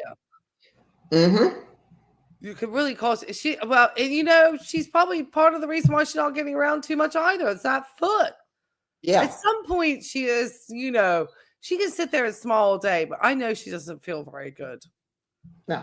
She's very low energy. You're low energy, Chantal. It is hard. Sometimes there have been like maybe once or twice only since I've been here that I've had time where we're not really doing much and I'm just like watching a movie or something and I really kind of get that habitual urge or that urge sometimes when, I want to eat more, but... Chantal, take up some knitting. Yeah. Get your hands busy with something other than putting it in your mouth if you're watching a movie. Walk in place. Well, we know she doesn't like to do that. So she needs to do some of it. Play a game on your phone, something. Yeah. That would be my recommendation because she's not going to walk. She's not going to exercise. She's not going to pick up hand weights, or do, anything else. She's not going to be like cleaning house. I never sit still. If this is when I sit still probably the most is making reactions. Yeah.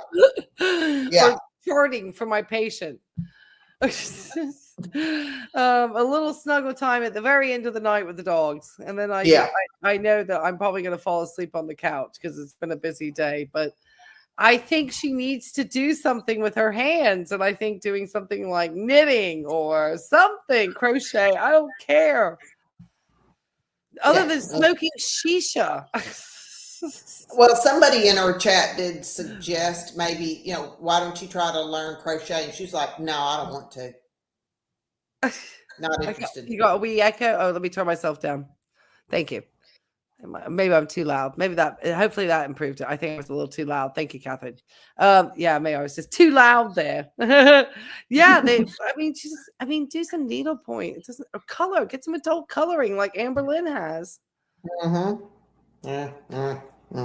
need something to occupy if you're going to sit and watch a film for 2 hours, and you're not somebody who's going to be like cleaning house or doing something. Because I literally watch films of the movie in the background. I like to stay busy. Or have put on what I call my shows. Listen to them. I've listened to you and been cleaning house. Absolutely. That's what I like to do, to have something in the background, and stay busy. But I got that grandbaby 3 days a week, and Lord have mercy, that child keeps me on my toes. We're outside, we're in the swimming pool, we're strolling, we're wrestling, we're running. It's all. I had him 12 hours Wednesday. Oh my God. So, I feel kind of similar to you, though it's not a grandchild. I have a 2-year-old that I take care of every day from 8 to 4 for 4 days a week in my work. And obviously she's an active little girl, and we're out, doing, I don't quite take her to the pool, but I take her out for walks, and she's in her little buggy and I'm walking her, and we're out on appointments a lot of times, or just doing stuff, baths, this, that, just constant. Yeah.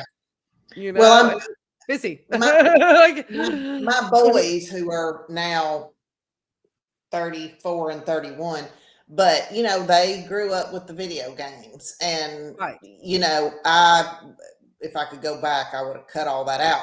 But I always refer to them as vampires. They're vampires. And I'm bound and determined this baby is not going to be a vampire.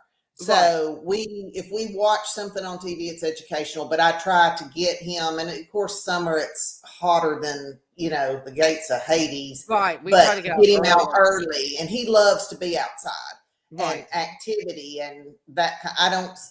And Chantal's a very cautionary tale of, I don't set him in front of a television with a bag of chips. I'm making very healthy meals. You know, if we snack, it's fruit, something healthy, and we're out running. Even if it's in the house, we're running. I bet you we get 10 to 15,000 steps a day. I'm not kidding. Oh yeah. But so I don't want him to end up as a vampire. So I'm hard. I hear you. I hear you. I feel like it always happens with some of the you know, generations that first have the technology. But I definitely feel that Chantal needs to find something to keep her hands busy other than eating. Because I think, and you know, but with Chantal, there's always an excuse. You know, I don't want to do that. Well, find something you would like to do. But other than eating, Chantal, you know, otherwise don't complain about the food or say that you're going to start losing all this weight, because it's pretty obvious you're not. Yeah. So, Excuses. I had a teacher, excuses and weeds grow without cultivation. And I think that's one of the most profound things.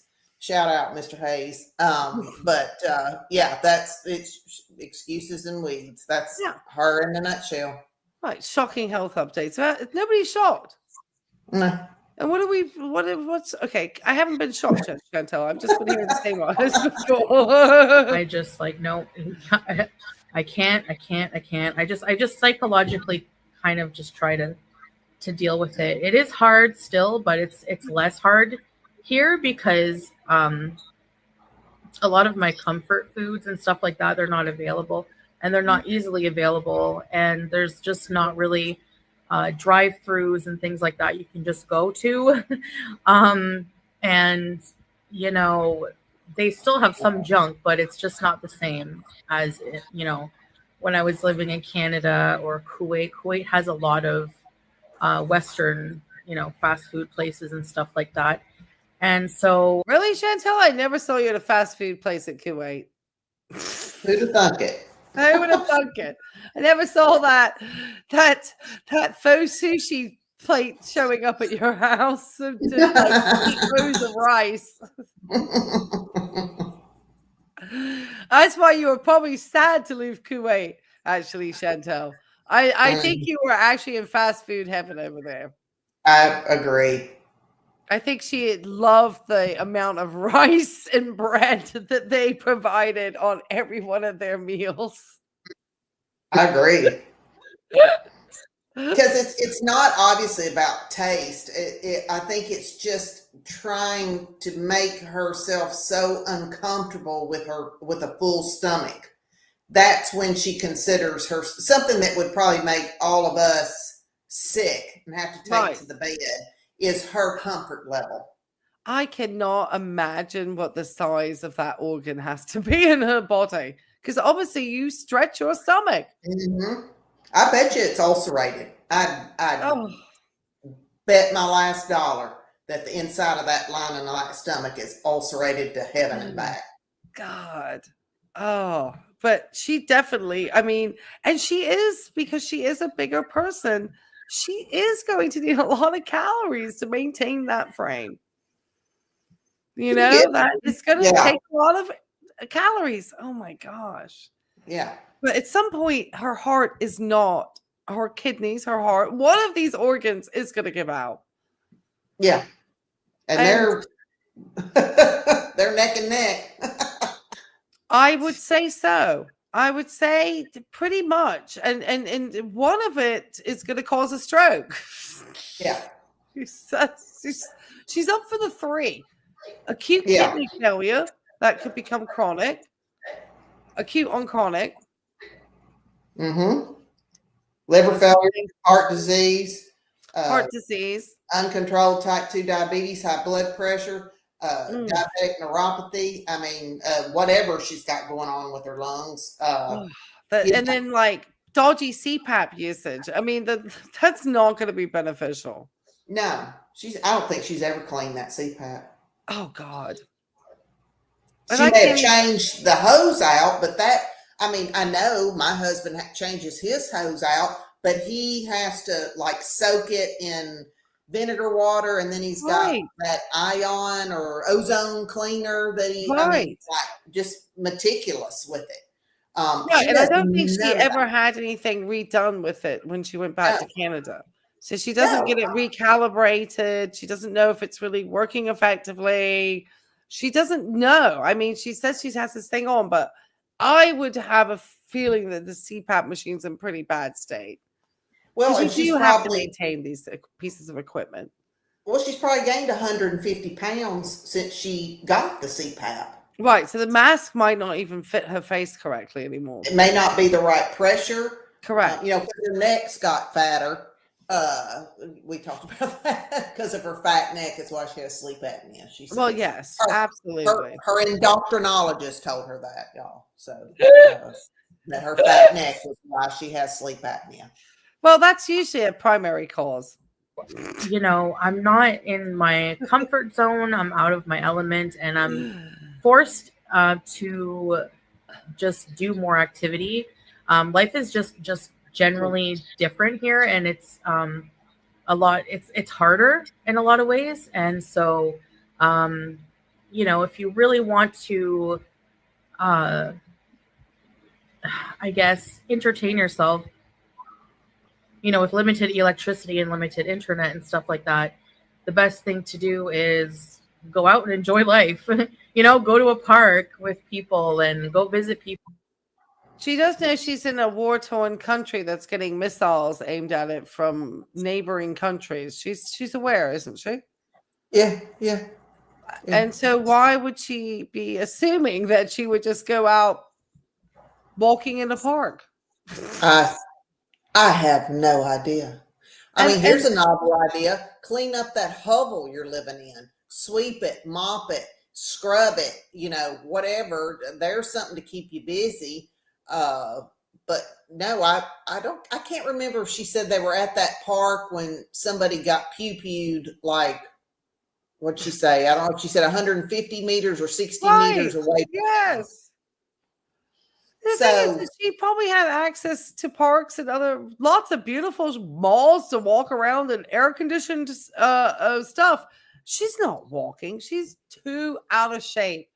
This girl is probably unhappy because the only thing she has the energy to do is to sit and scroll on her phone or watch shit on the internet all day. Absolutely. And not like we have background noise, because I'll throw YouTube on, and that's why sometimes people like the longer live streams, because people are like, oh, why do people like long live streams? Throw it on and you can start cleaning house. You don't care for 2 hours. Yes, absolutely. And you might hear some bits and pieces of interesting information along the way.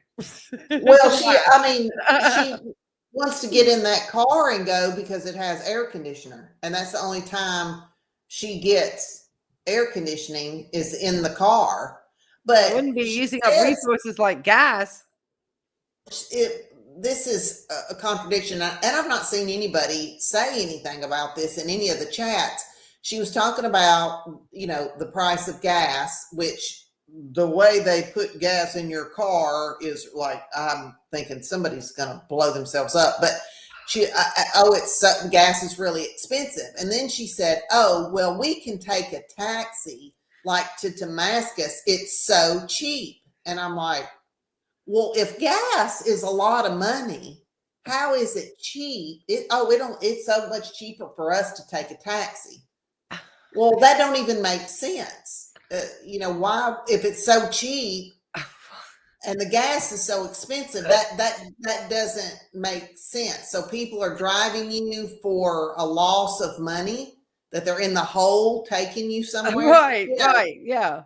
Yeah, Yeah. it's not unless they're like flying the gas in from another part of the world and bypassing anything in Syria. Just like, Oh, well, have you seen how they put gas in the cars over there? Have you seen this?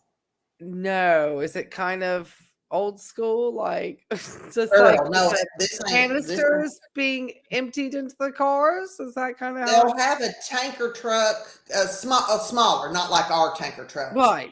And you know those big plastic water, not the dispenser kind, but the bigger like drinking water, plastic water bottles, they fill those up with the gas. Oh my And god. then they will come up to your car and pour it in with a funnel out of those plastic water jugs. Oh my gosh. Yes. I mean, I'm like, I can't in the Syrian heat. You know, I hope no one's smoking near there. and I'm just like going, No smoking. Yeah, kaboom! I mean, I was just gobsmacked when I saw that. I was about to say that sounds dangerous. It's very dangerous. I can't imagine. Sounds very Anyway. unregulated too. Like, what type of fuel are you putting in your car? It looked like Mountain Dew to me, but I don't know. I think, yeah, Catherine said I mean- diesel. I guess they use a lot of diesel over there. Is it diesel? Okay, maybe that's why. God, that's gonna be smelly too. Oh, Yeah. oh God, diesel smells strong. Okay, keep going, Chantal. People and just go for walks and stuff like that. So we've been doing a lot of that, and What? that's been, I guess, beneficial to my Chantal, your nose grew 3 inches there. Is anyone believing that she and Chantal are out there holding hands, taking walks in a park in the middle of Syria? No. Well, she said Chantal in the searing heat. it's too hot to go out during the day, and then she said, "No, we don't go out at night." So when are you taking these long walks in the park?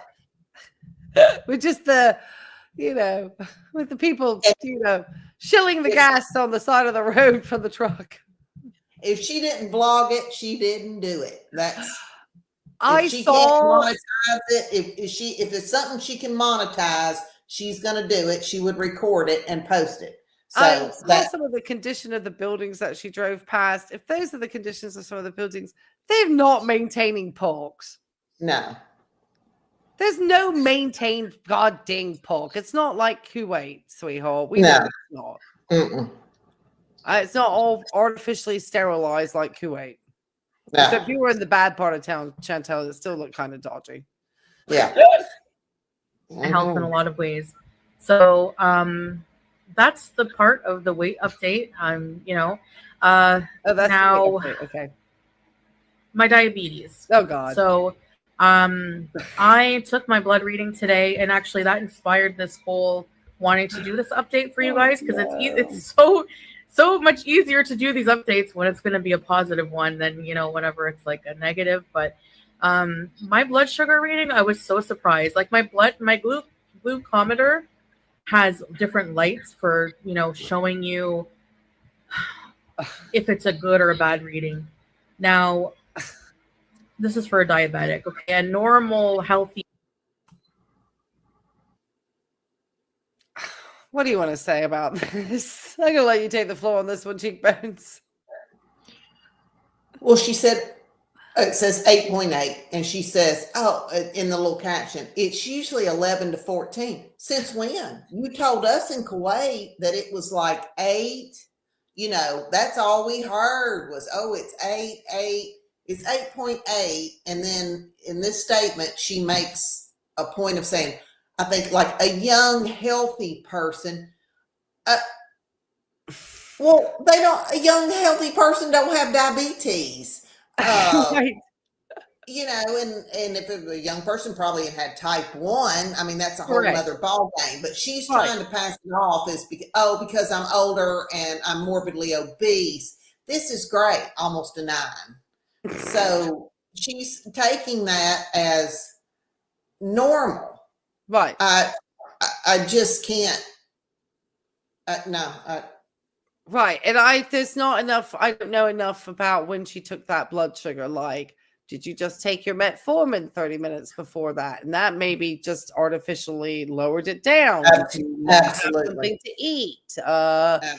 How much were you fasting before that? Was that, when was it taken? I mean, that's why it's just not information that's ever, when it's just a blood glucose. A random blood sugar can be really good when you're just looking at a random on somebody. But with Chantal, there's not enough information to know what she did in that moment of random blood sugar. Is that machine even properly calibrated? Correct. Because you have to calibrate these machines. You're supposed to check them at least, and on the floor when I worked as an RN, daily. Yeah. You had to do a high and low on the machine to ensure that it was still functioning correctly. Well, and the strip-ups, what kind of conditions, the strip-ups, because we know she don't follow recommendations or directions. Right. So have they been exposed to the heat too much and they've, been degraded in some way? But I would definitely think that even with home machines, they have to be calibrated. Yeah. Correct? Because I swear I've set up some and I've still had to do high and low checks on these machines to ensure. And I know when she's showed those machines, I think at first she did have a calibration kit, didn't she? She was supposedly doing high and low checks on it. I don't know that she's ever done anything, and anything she does, she's going to lie about anyway. So, I mean, I don't trust a word. No, that's why I wouldn't trust anything that she would say, because I don't know how good the equipment is. I don't know enough about what was happening. So this could just, 8.8 is still terrible. It is. But I mean, and she's not on her insulin. She's cut her metformin in half. She's not taking the Farxiga. So, and still not changing her eating habits, and probably are worse, consuming more carbohydrates if that's possible. I know. So you're going to tell me that, oh, look, it's great. It's 8.8. Right. I just, I don't get it. But hey, it's not my body. So, Thank God. That's all we can say is thank goodness it's not our bodies, guys, because she is. And that's why I say this is why Chantal is not really great to get health updates from, because you don't know. Because I know that when she first got one of these kits, I think there was a calibration process that she was supposed to go through, and she didn't do it. Mm-hmm. And I wonder about how she takes her sugars. How clean is her sample that's being taken? I have a lot of concerns with Chantal and how she performs her testing. Absolutely. A younger person, of course, their blood sugar will be like 5 mmol when fasting, or after eating it might go up to 6 or something like that. Not much. So, even more, I'm not sure. I don't remember the parameters, what they are for after eating, but it's easy to look up. So my blood sugar today. Chantal loves to flash a graph every once in a blue moon. I still don't know where she got that was good. I didn't see that. Was that not in the red? Was that not in the red? Did I miss something? She saw some single digits, so she was happy. Oh, she was under double digits on that first number. So but she's under her usual 11 to 14, which is new information. We all knew you were high. I guess that's better than the 20-some that I think she had one time. I think she's had it multiple times. But yeah. I don't want to laugh, Chantal, but you'll pull pancreas, girl. God. That thing is waving a white flag like, God almighty, somebody please help me. And I don't know, unless you're actually, having a conversation with your physician and your blood sugar is in a good place, I wouldn't just come off my insulin like that. No, So I don't think it's good for your pancreas. no. Well, for lots for the extra glucose that's circling low around in your body and shredding up your kidneys and your fine blood vessels and your eyes and your brain. And yeah, no, that's not good. I just Right. And she's going to become more and more or less, I hate to say more and more or less active. She is going to become less active more and more over time. And yes, because yeah, she's just not going to feel good. She's not going to feel good. These no, beaches can be out there asking her to scale Mount Everest. She gave it up on Mount Everest, I've noticed. oh, dang. She's no longer headed to base camp with Salah. I was looking forward to those vlogs. Me Darn too. it. I was finding the idea of Chantal at base camp quite inspirational, considering one of these. This was the tent, this outfit. Yes. It would be spotted from outer space. I can't stand this shirt. Was a green I light. can't stand So, any of them. I know they're all bad. I was so happy. Admittedly, I've been neglectful with the diabetes thing in a lot of ways, as in, Well, I mean, that's how you just do type 2 diabetes. In a lot of ways, in every way. I don't know what she's talking about. Like, when has she ever been thoughtful to her diabetes? Never.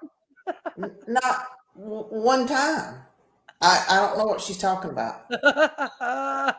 I just can't when she's like, well, yeah, maybe I haven't been so good about managing my diabetes lately. Some aspects, every aspect of your It's like, diabetes. when were you ever good? Just because you got on some medication? You don't even take the medication as prescribed. And you certainly have not made the lifestyle changes that they require that you make along with these medications, Chantal. Absolutely. It's not that you just Absolutely. take the med and then you can eat, 300, I don't know, whatever the glycemic index of that dang rice you eat. I'll never be convinced, be it the Forxiga, the metformin, or the insulin, that she ever took that on a consistent basis. I think it was hit and miss. If she felt like it, I don't ever think she did it consistently. Absolutely not. She was certainly not. They're like, oh my God, let me get my counts. Let me get my carbs counted. Okay, I'm going to have half a banana because of my carb on this. Okay, well, I can eat this vegetables because they have no carbs, like cucumber, or whatever. And, and now I'm going to head over here. No, none of that. None of that. None of that. No, nothing changed. So, Chantal, you have always been a poor manager of your type 2 diabetes. Absolutely. I mean, the feet alone. Oh, God. She hasn't shown her foot recently. I'm sure it doesn't look any better. Blowed up bigger than roadkill. Did you see that foot? Oh my God. That's bad. Never in my life seen something like that. I tell you, that's where she broke those toes. That was the toe with the broken foot or the broken toes. And then she traveled on it and put all that weight because she had to walk through the airports, I'm sure. And then the flying, and then those pressurized cabin, not a good plan to have broken bones and fly. Yeah. They actually say not to do that. Well, I mean, I've broken my toes for it. There's nothing they can do for them, but I'm not 450 pounds and a non-compliant type 2 diabetic. Right. So, about to fly on a plane for hours. Yeah. Because they say don't do that, like with broken limbs. Don't fly. Yeah. So and she already is in a compromise flying. I'm surprised she hasn't had a DVT yet. She's been very fortunate. I'm sure, I guess with her lung thing, that's what it, was some kind of a clotting issue in her lung. She said they never could figure out what it was, but she was on blood thinners and then, quit taking those and never really talked about it again. So is that something else that, does she have? It sounds like she had a pulmonary embolism. Yeah. Is that some kind of, does she have some kind of coagulation issue that she Yeah, needs that's to be like on she them? broke out. She like literally had a clot that traveled into her lung and caused probably a pulmonary embolism. But that was, I She- think, round about the time she started seeing He Who Shall Not Be Named was when she quit taking the blood thinners. Right, because they're going to try to keep you coagulated because you can have a stroke if that Yeah. clot goes in the wrong place. Absolutely. And a She's lucky pee is it not didn't. good either. Yeah. So that's she's usually from a blood clot. Uh, So you I can have was- it go into 3 different places. You can either have that clot go to the brain, and then you're going to have a stroke, like a hemorrhagic stroke potentially, or you can go and have it go into the heart.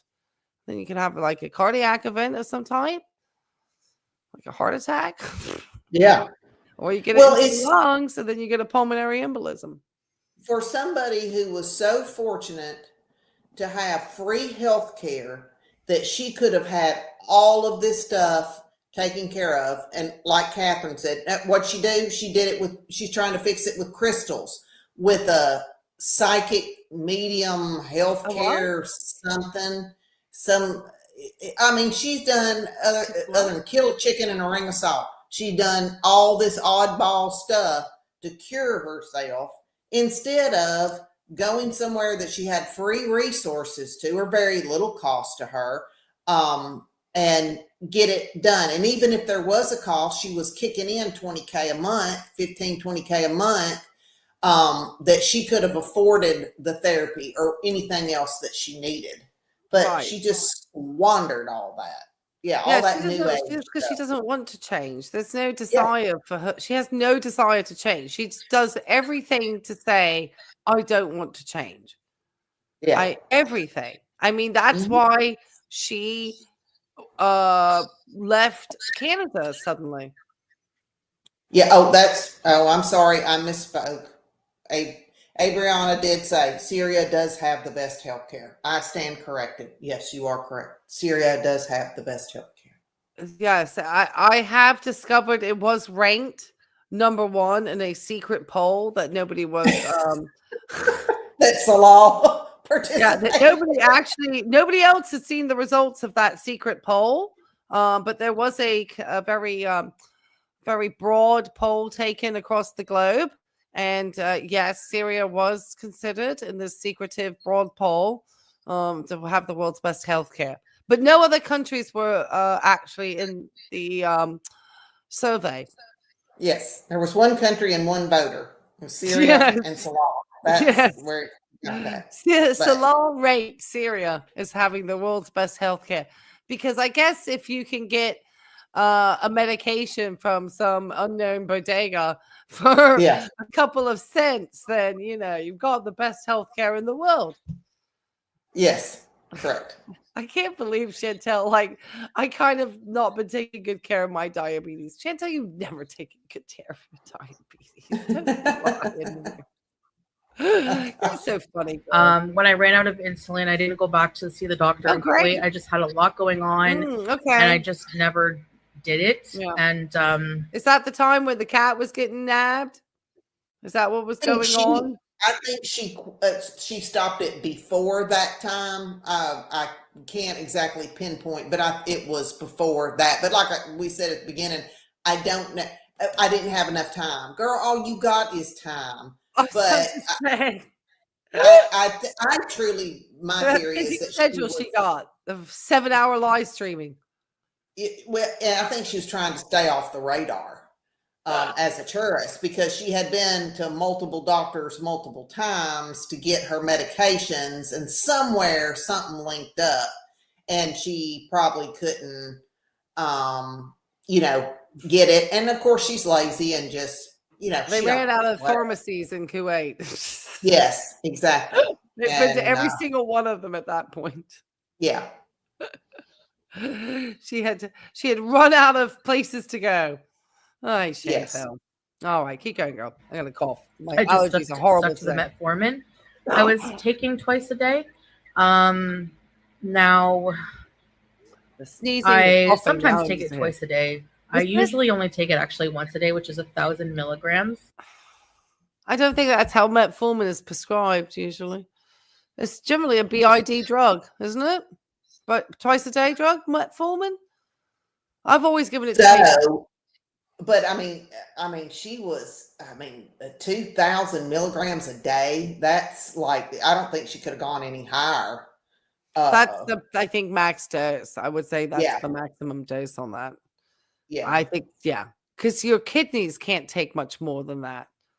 No. So, but I think she's doing that to stretch her medication over there because she knows when she's out, other than if there's some black market avenues, I don't know enough about the Syrian best in world healthcare. But so I think she's just trying to stretch it best she can. Which is frightening, to be honest, from a healthcare perspective for somebody who is out of control type 2 diabetes, as Chantal has, who should be not on a single medication to manage her condition. Something like metformin, if you have certain thresholds with your hemoglobin A1C, and you need to be, so the sort of the approach now, from what I understand, with the American Diabetes Association was initially to kind of get people on something like glucophage, metformin, and then seeing kind of how they responded to that medication. But they are now looking at, if you've already got these patients coming in and their numbers are high, then you should probably just get it under control very quickly and then go for like a 2 medication approach. Maybe something like metformin along with something like Ozempic. Yeah. In order to, like a semaglutide, in order to really get, quick control of that blood sugar. And that is a much more common approach. Now, Chantal, if she's already on insulin, would indicate that her pancreas is already starting to show signs of it not functioning fully. And therefore, in order for her blood sugar to actually get into her cells, in order for her cells to make energy, she needs that additional help from the insulin to give her that. I think it was an intermediate, because I want to say she was on NPH. I believe so. I think it was on an intermediate 30? acting. I think 30 cc's NPH, I think is what Right. she was taking, which, and our Not chef had the comment of like, let's talk about what happens when a diabetic that needs insulin doesn't take insulin. I don't know that she so much, it wasn't like she was doing sliding scale. Right. To me, that's a smaller dose of the MPH. Right. It's just going to put more sugar or glucose in her bloodstream, which does the damage. If you're talking about somebody that's sliding scale or, is taking IU 500 or has the Libre, now that could probably be fatal, but it just increases her glucose levels, which I'm not saying that's good, but I don't think her life depended on that insulin. Right. I don't think she was an insulin. She also had the 2,000. Right. Yeah, I don't think she had quite become insulin dependent. I think they were just trying to give her some additional support, probably in a low cost way, with an intermediate acting insulin. She does need to be probably on 2 different types of medication to get really any control. 2 of something. 2 of something. Because she's not going to get enough control. That metformin is just not going to be adequate for the type of blood sugar control that she needs at all.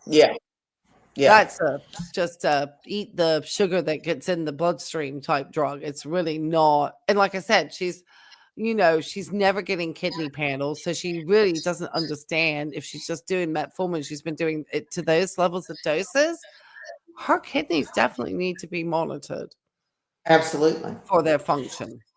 And, and we've talked about it before, her body has, I suspect she was probably pre-diabetic in junior high school. Oh, Maybe even, prior 11, 12 years old, she's probably pre-diabetic. But she has lived so long with these high glucose that the body will acclimate. Absolutely. And that if those numbers were dropped on you or me or anybody in this chat, we'd just, keel over, right. toes over We'd be in a hospital having to get like help for diabetic ketoacidosis or something. Yes, absolutely. Yeah. We'd be up there. We would be hyperglycemic to the maximum, like just absolutely whoa. Yeah. And she never has ever tried to do any type of diet control. Never. Not one time. And she has had diabetic diet education, I believe, when she was with BB. Catherine, you might know if you were watching back then, because she talks about her carbohydrates and what she needs to be eating and that type of thing. And like everything else, that was short-lived. Right. She acts like Kuwait was the first time she was ever diagnosed being diabetic. That's not correct, So, yeah. I don't think the Canadian healthcare system is that negligent to have not recognized her diabetes a long time ago, or at least known her to be pre-diabetic. Yeah. And I had a friend of mine who was surprisingly, I was always surprised at how good her blood sugars were despite her size, and her terrible eating habits. Yeah. And, everybody's different. You can't put everybody in the same mold as their experiences with their diseases or their conditions. What's one person tolerates, somebody else can't. This may happen to somebody. How it happened to her is we're all wondering. Right. I have no idea. And Amberlynn Reed's another one. I mean, she says she's not diabetic or pre-diabetic, I believe. Right. So which I'm but like, she still might have a little bit of youth on her side. Well, just subjective signs. I'm like, you've got that dark ring on your neck. Right. Of course, that could be dirt. I'm not trying to be ugly, but there's that choker thing, Oh, that's true. Could be yeah. So, but I'm shocked if she's not, because that's usually why you're in type 2 is of weight issue. Right, and I've had patients who are type 2 diabetics that I was surprised they were type 2, because they did not appear, and fairly young, you were like, oh wow, Yeah. And so, but Chantal, like, oh, I really wasn't taking care of my diet. Girl, it's the amount of carbs you eat and the other stuff, you've never cared. You've never cared. And even what your healthy meal was in Kuwait was supposedly that darn salad dripping in oil and stuff. Yeah. Remember that? That fatouche salad. She loved it. Yes. Yeah. I bet she wants some fatouche now. Yeah. It's just, it's just, and there are so many people that don't have either they don't, like my area, there's not a lot of resources. Like the woman today, there's not a dietitian in this area. I actually had counseled her husband years ago. He was type 2 diabetic. She had not been diagnosed yet, but so she was like, I said, why are you not doing your diet? And she's like, no. She said her endocrinologist never referred her to a dietitian. And he's in a major city about 100 miles away. And I said, well, just give me a shout. We'll get it worked out. Right. But, that they don't have either the money or they don't have the sources if they had the money. Right. But the easiest way to control so many of these diseases or conditions is diet. Right. It's the easiest thing, the least expensive thing, and people just want to, not everybody, don't take offense, Chad, I'm not talking about y'all, but like her, I just want to take a pill or jab myself with something and not and eat what I want to eat as much as I want to eat. That's not how it works. Right. And And about just 15 minutes of exercise a day.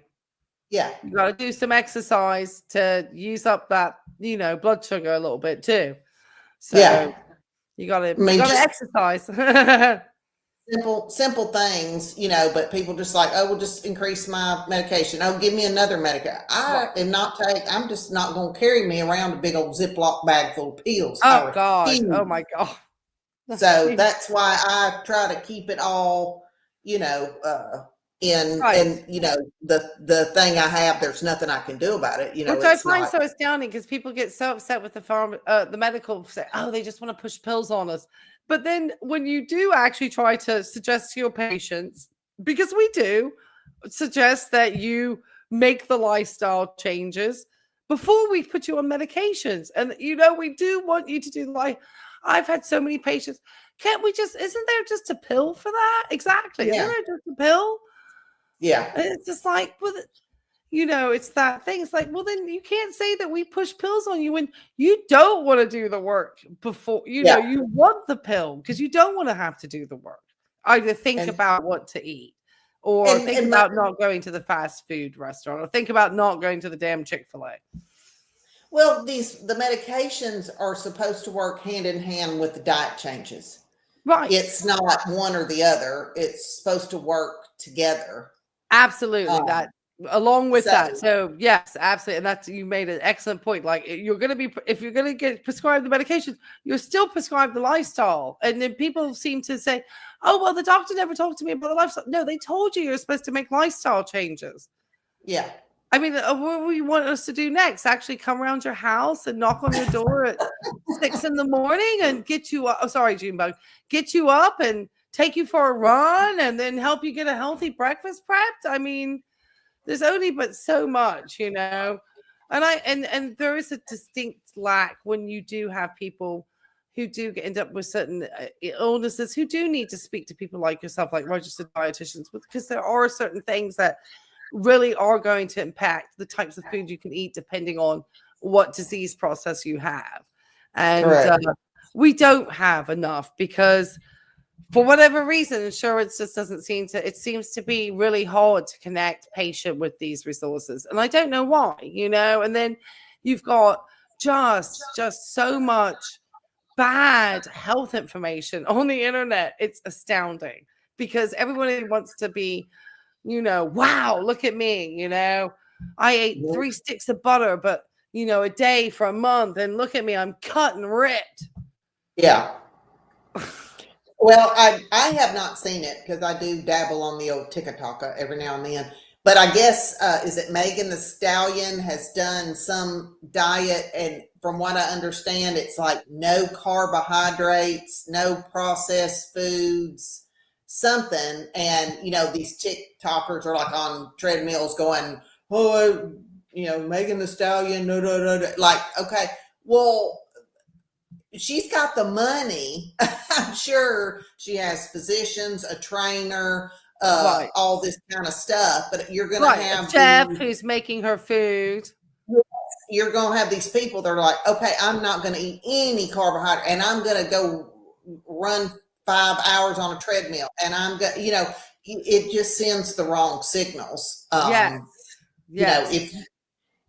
She's got a lot more resources at her fingertips, and look, I haven't seen her, I don't know, but if she looks great, fantastic, good for her. But for the average person, that's without knowing some possible hidden underlying health issues, that could be really dangerous.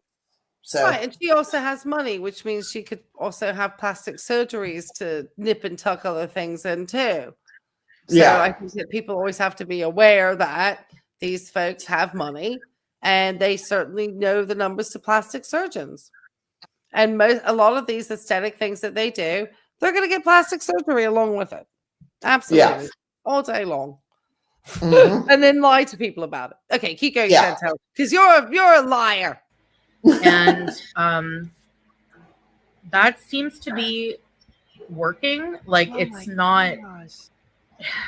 I think the lifestyle changes affect it as well, of course. About that. If you go from eating, my diet was That's so wrong. so bad at times in Kuwait, most of the time, and in Canada. But you know, most recently in Kuwait, I would order.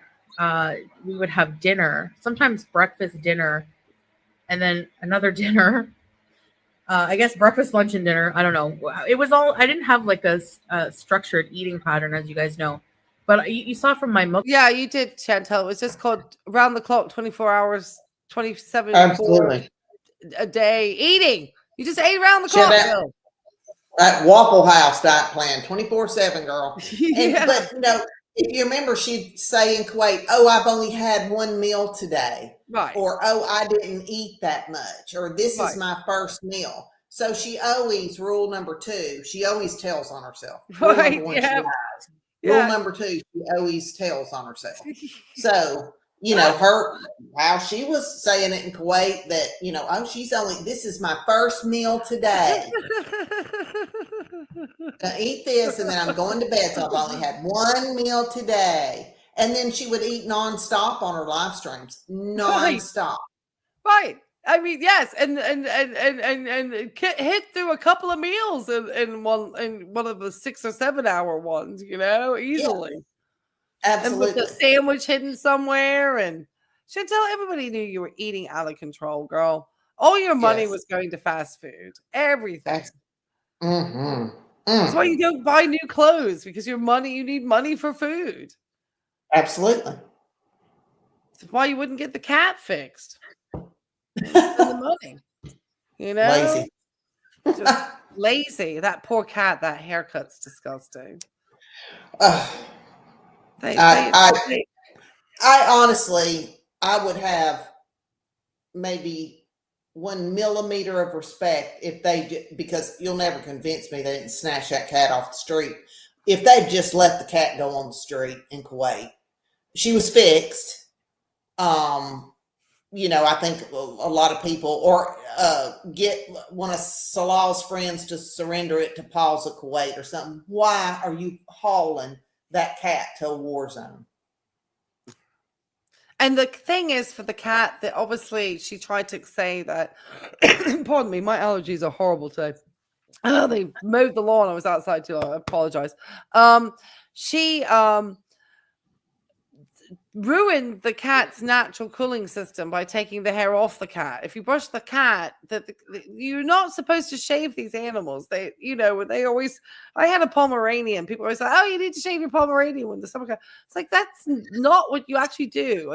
That's actually, the dog's hair is created in such a way, to be able to help. You can actually cause damage on an animal for that, So especially cats, those types of cats, I think, were sort of native. When Persian cats and that sort of long hair were native to those types of climates, I would say. I don't know. We got that they shaved their cats in the summertime. I've had cats all 53 of my 57 years. I've never shaved a cat. I brush my cats. Right. Kind of thing. I've never thought to do that, even to a long-haired cat. That's because you matted the cat. Well, the cat was matted. Right. That's the only reason why to shave an animal like that. Well, I think they were hauling in sand from outside for it to go to the bathroom. It probably had those sand fleas in it. She probably had fleas. So that's probably a second reason why they got her shaved. But now she. How do you not assume that if you're getting sand that has come from the outside, it's obviously going to come with all the bugs and shit that lives outside? It doesn't get magically sterilized the second you bring it into your home. Well, I think first it was free. It just makes no sense. Well, they're dumber than stumps. That's why they're just dumb. And it was free. And, she can drive to go get fried chicken. And all sorts of is that what sand fleas and that stuff? No? Parasites. Yeah, exactly. I mean, you don't know what all's going on. I mean, absolutely. It's not like going It's down to like the why you panhandle. don't get like dirt from around your yard and plant your indoor plants with that soil. Yeah. Because you're going to bring in the bugs from the outside into your house. Yep. That's why But- this stuff is bagged and specially prepared. Mm-hmm. So I mean, I just think it, and in fleas, all they need is a host. They just need a host, and Right. And as I learned, fleas can carry things like worms. Mhm. And if the dog eats the flea, they're going to eat the worm because they can eat the fleas. That's how I understand the Roscoe got his tapeworms Yeah, because he and probably cats too. ate a flea at the pound. Yeah. So it's I just, and people, I see some reactors say like, oh, he brought the cat to Syria to like lure her, that like make sure she would come to Syria because she loved and missed that cat. She don't give two poos about that cat. She wasn't going to Syria for that cat. She No. was going to be with Salah and stick it to the haters. That's all that was. Right, I think she was terrified he was going to find another woman. And lure her in with Julia, hey? Mhm. I mean, I'm unhappy that they've still got the cat. I would like to think they could have found a better home for the cat. I'm glad Mhm. the cat's not just on a random street somewhere. So I mean, I guess that's a win for Julia. But obviously these two are just very inept. I mean, bringing sand from the outside is just not sort of comprehending that if you're bringing stuff, there's stuff that lives in it. Now you just brought that stuff into your home. Correct. It makes no sense to me. Mm-mm. No, and I mean, she's been scratching Chantal. But is that from hygiene? Is that from Captagon? Is that from fleas? I don't know, but Or all of the above. all the above. All right, keep going, Chantal. You're the health queen. These girls are such inspirations to all of us. I find them inspiring. On videos, my eating videos, like I would eat a lot of junk and processed food, and I would eat a lot of it. I really am convinced the quantity of it that you eat is just makes such a difference for weight. So I would eat tons of fast food, sometimes 2 to 3 times a day. And then I would have snacks like just chips, cheese. I can say the only I see significant change in her diet is the cheese consumption, because she doesn't have, I guess, really refrigeration, but the way they're, jockeying that freezer or refrigerator kind of thing, she could probably keep cheese in there, and it would keep it cold, but not like she had in Kuwait, but she'll find something else to fill. I mean, there's no telling her grocery haul. It was just pasta, bread, cream cheese. Somebody put it in the chat. Just crap food. There was nothing. It was just carbohydrates and fat and salt. Right. That's all. Right, because Chantal doesn't really know how to cook. She's not really aware of what native dishes probably are in Syria. And she's going to rely on some things that look like old faithfuls from home, like bread and cheese. Well, I believe those were just best thing. Those foods were just her in-betweens, because I am convinced that there's a family that they're living with or whatever that's cooking these foods. Preparing meals for her. Right. And they could be renting a room and paying for the meals. Yeah. you know, Yeah. or chipping in for household expenses or whatever. Maybe she's paying for the whole household. Who knows? She won't know. She don't care. As long as she's getting her meals a day. She probably sees that as a win-win if she's not having to cook and clean. Oh, absolutely. Oh, And she I mean, probably feels like if she's financially chipping in, she shouldn't have to cook or clean. right. Oh, absolutely. Absolutely. And she's getting to be the Arabian princess she's always wanted to be. Mm-hmm. This is Jasmine out here living her like full on like well, this is Aladdin fantasy out here. Absolutely. Indomie, the amount that I would eat actually, like, it's just when you really like think about it, yeah, it does make you sick just thinking about it. And Yeah, right, Chantal. You're missing I it. had a lot of issues. So a lot of issues with food, and Oh wow. just a lot of dark times with food. And so of course the metformin wasn't enough, right? It just wasn't enough holding the blood. I mean, I just had too much blood sugar for it to, you know, I had to be on insulin. Like I had to. Right. Yes, of course. Because you have to be on insulin if you cannot, you know, cut down those 2 or 3 fast food meals a day plus snacks in between. Mm-hmm. Yeah. Because that's how most people approach it when they first hear that they're diabetic. Their thought is, shit, let me figure out how I can still keep eating ridiculous amounts of rice and take diabetes medications. Yeah. Yeah. She's like one of the only people that I think who's probably got type 2 diabetes who doesn't think that anything needs to change really that drastically with her diet. But I think she knows. She just don't want to do it. No, but to say that you're eating that much and therefore I had to take the Medicaid, I mean, like, just the sort of the mental gymnastics that has to be performed, I think, to get to that conclusion Yeah.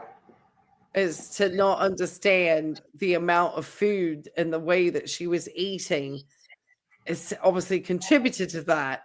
And therefore, that obviously managing her intake of food is, you know, going to need to help because it's not going to, these medications aren't going to do it, Foodie. God, Lord. Yeah.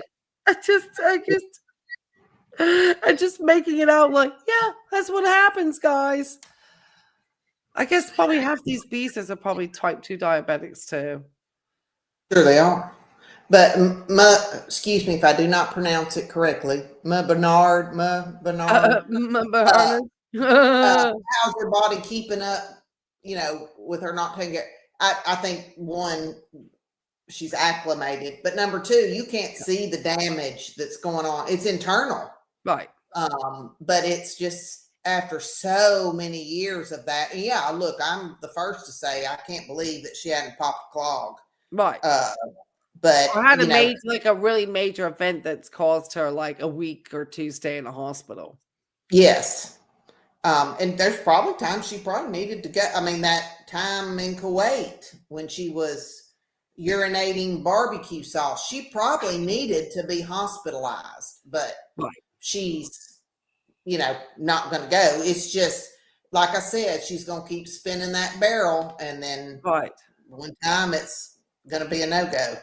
Right. It just, yeah, I'm shocked too. And I'm shocked that, you know, she just shows her foot and she laughs about it. I'm just like, oh my God.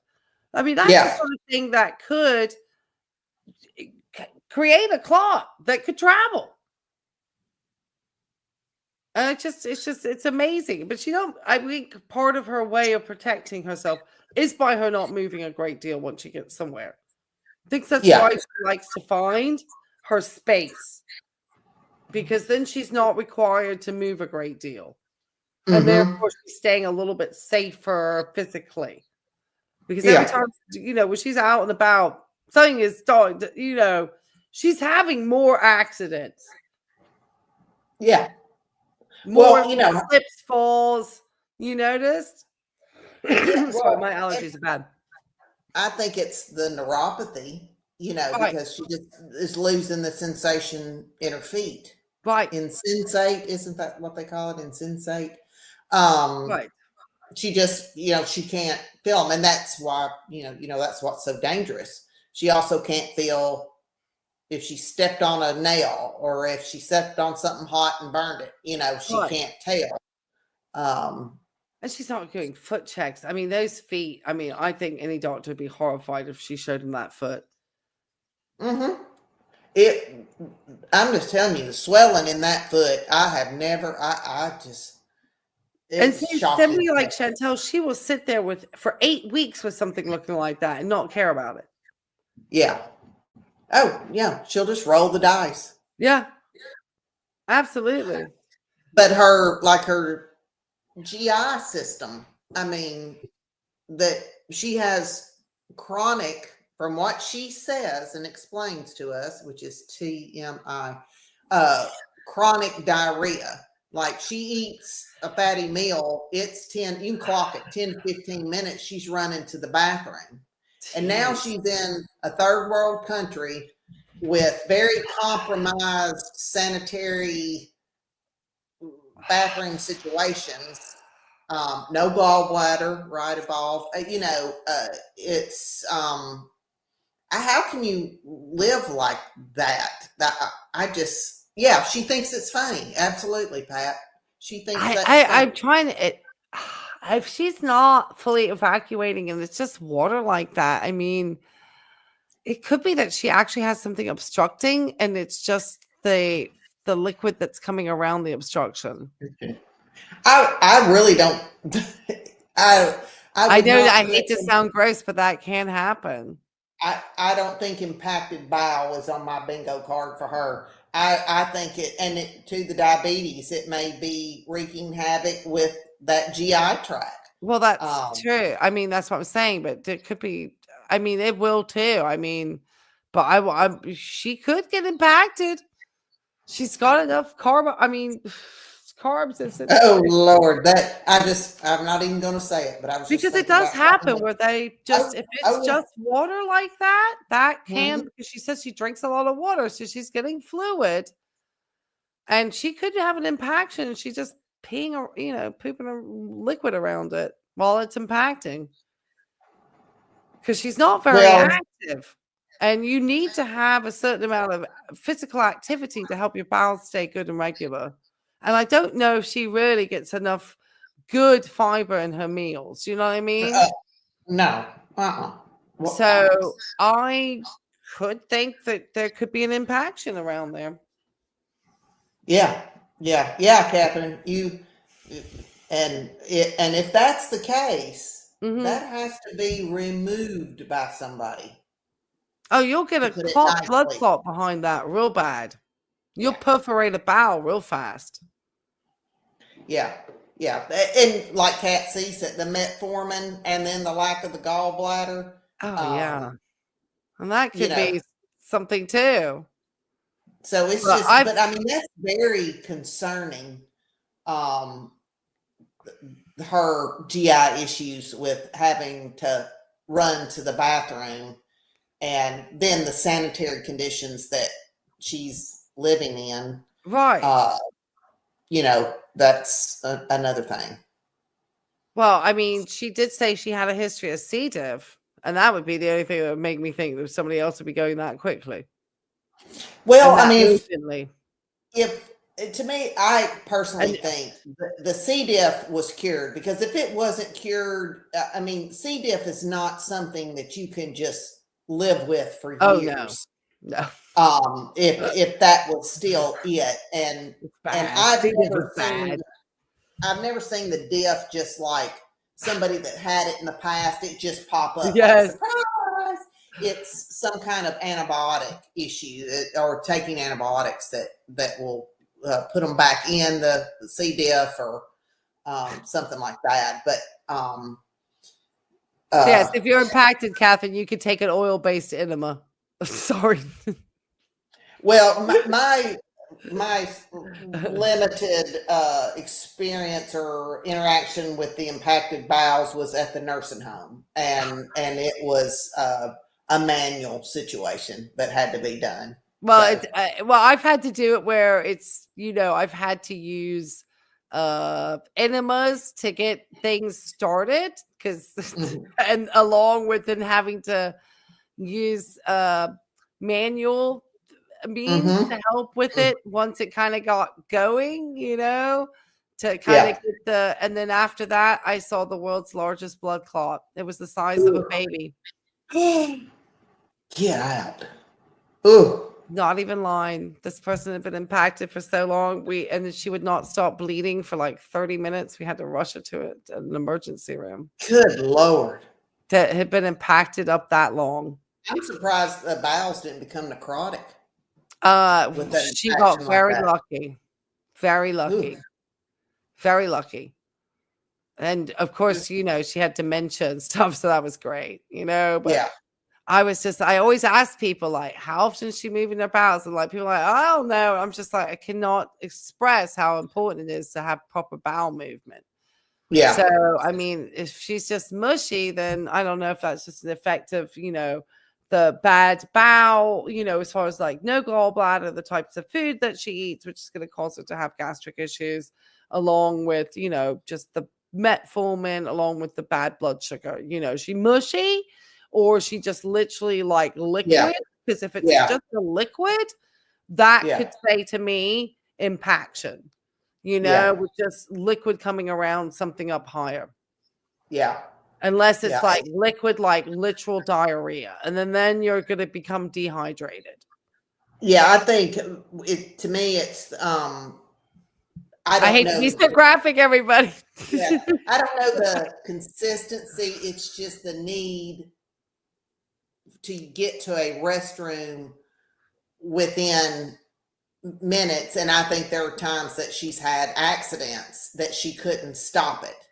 So that's really bad. If that's bad, if you don't have bowel control like that, that's really bad. Yeah. That's bad. Yeah. And I can't imagine. And that could be if she's in a country like Syria and that started up, she could be having dysentery from the dirty water. Mm-hmm. Or, especially with her wanting to go every 15 minutes. And if it's just started to occur since she came to Syria, she could have dysentery. And then you're going to get really sick. Because if you're peeing out poop like that every 15 minutes, you are going to get dehydrated very quickly. It's not normal. And then you're going to get sick bad.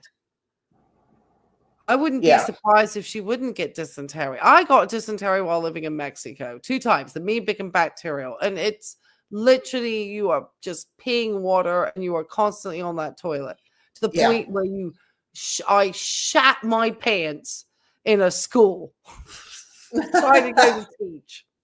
Well, and I obviously didn't teach that day. I was just sitting there and I ate a banana and I felt that my bowels wanted to move and I couldn't even get to the toilet that was next to the table that I was sitting at. And my bowels just went. And that was dysentery. And she is very susceptible because you cannot think that they have the cleanest of the water situation. And even if she's getting it through bottles, she doesn't know where that water is being bottled from. And she's not boiling her water, which would be the smart thing to do. She doesn't know the standards of hygiene that people are using to prepare her food, or how much are they able to wash their hands with access to water. And all of these things can lead to dysentery really easily. So my thought is, if she's literally having to get to the toilet that frequently, and she started to look pretty rough recently and stuff, I know she's on other stuff too, I would start to think about dysentery in a country like Syria easily. Yeah, well, and these places that she's eating, and I know when that's that kind of that culture, you adapt to it, but the refrigeration of the foods, that it doesn't matter. She's pooping every 15 minutes. That is a pathological thing. That is Well, I didn't beyond know just after GI and metformin and diabetes. That sounds like dysentery.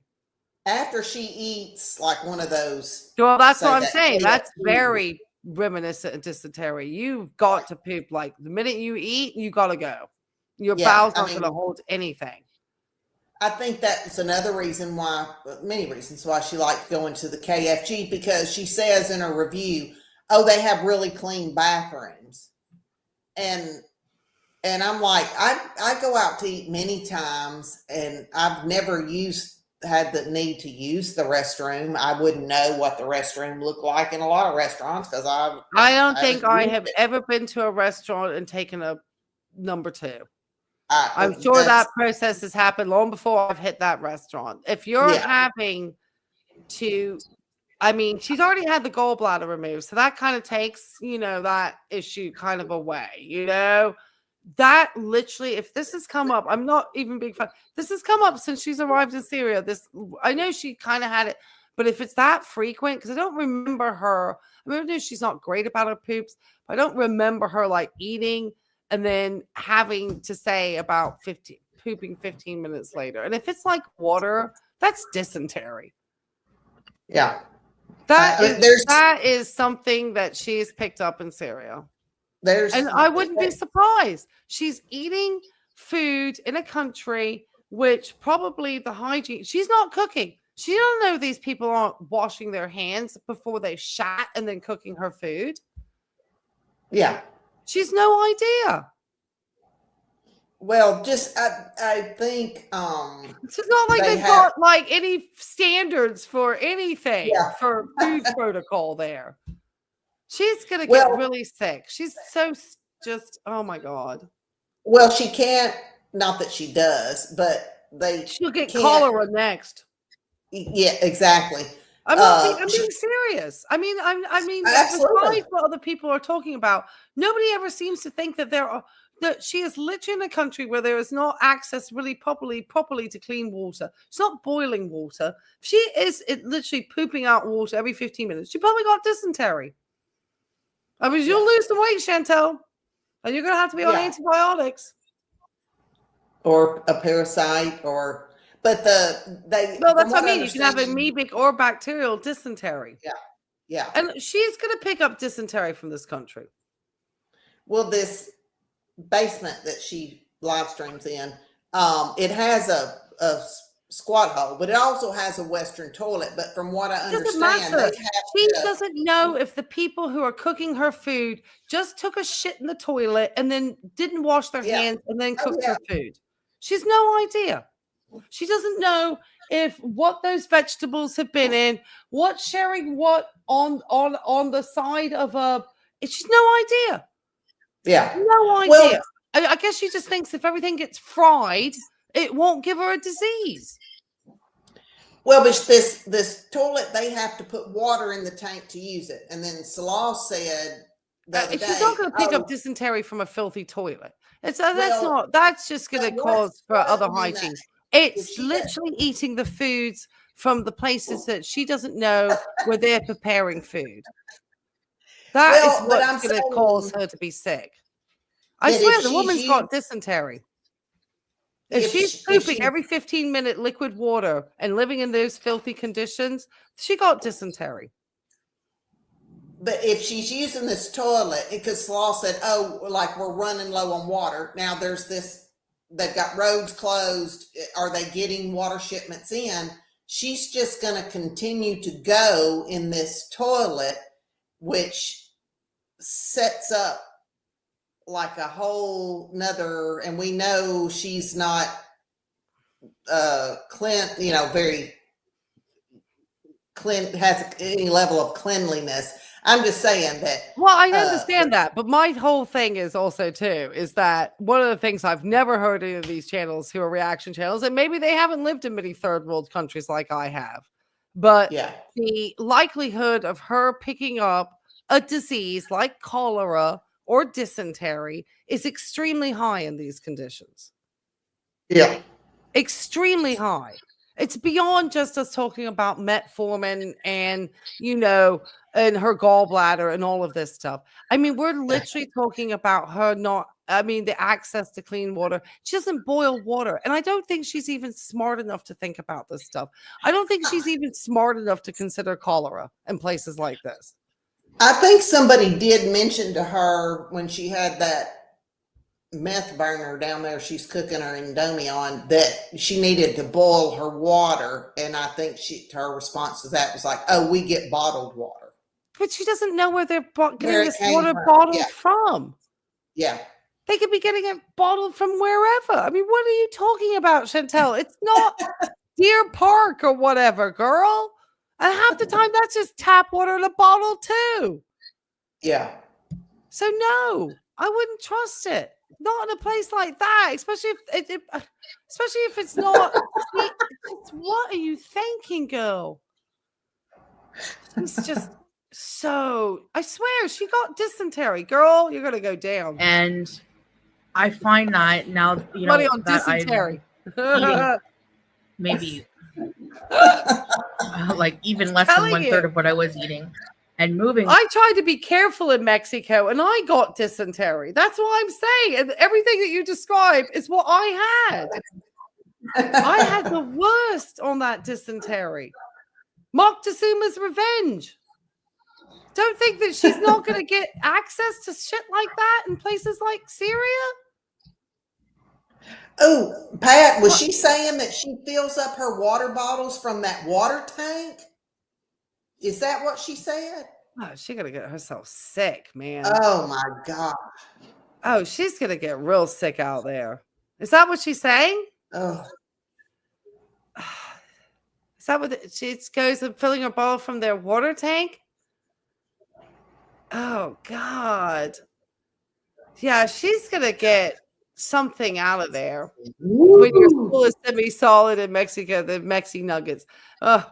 I can promise you, with dysentery, nothing solid, Cougar Sand. More. I find that makes a difference because moving really does affect your blood sugar and in a positive way. So yeah, that's my blood sugar reading today. That was my fasting blood sugar, which is still, I know, kind of high. She's gonna give herself dysentery or cholera, or one of the two. Yeah. Mm-hmm. She's not in a clean place and environment. And like I said, she doesn't know what it's not like, I'm sure Kuwait, they probably had slightly higher standards on their food service stuff. There's no health department out here. She's just, and if they're drinking that water, oh my God, she's not boiling it. She's just going to get the runs just for being out there. She's going to tear up that stomach out in this place.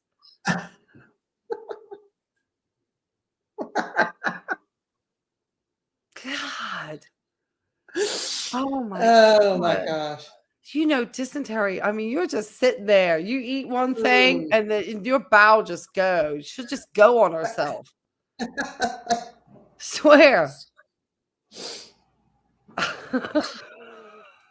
And then try to clean it up with that place. God. Oh.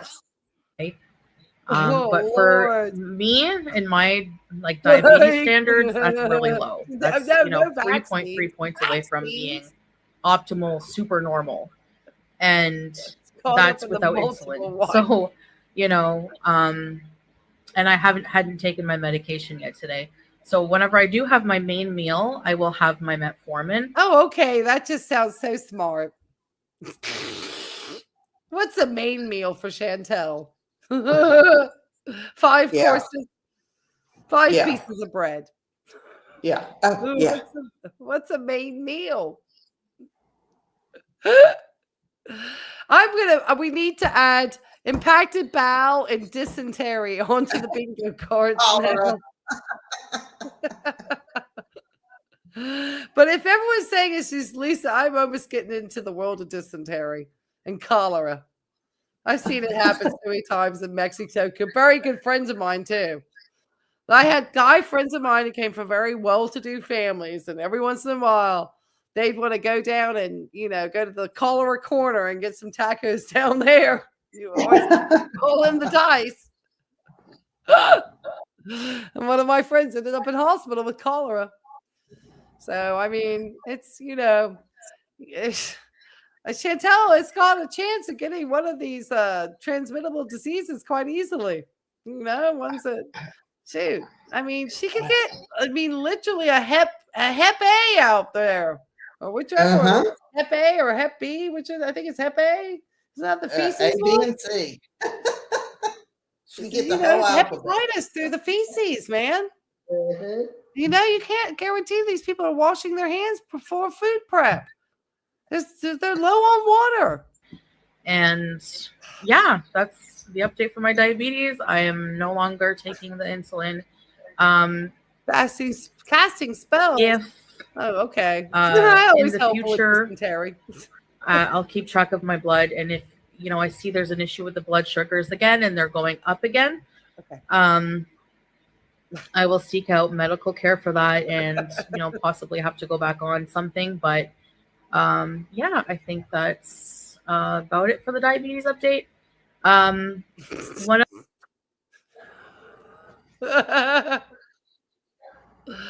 That was a great diabetes update. So, as always, Chantal, doing nothing and achieving nothing. All right, good. We got to finish you out, girl, because we've been here for almost 3 hours laughing at you. Another thing I want to talk about is mental health. Mental health, from what I read on the internet, when I kind of Googled, are antidepressants available in Syria? And the general answer that came up was they're very hard to come by because mental illness is seen as taboo. Oh, good job, Chantal. Wouldn't have anything to do with the war. No, it's taboo. Got it. Okay. Yeah, and it's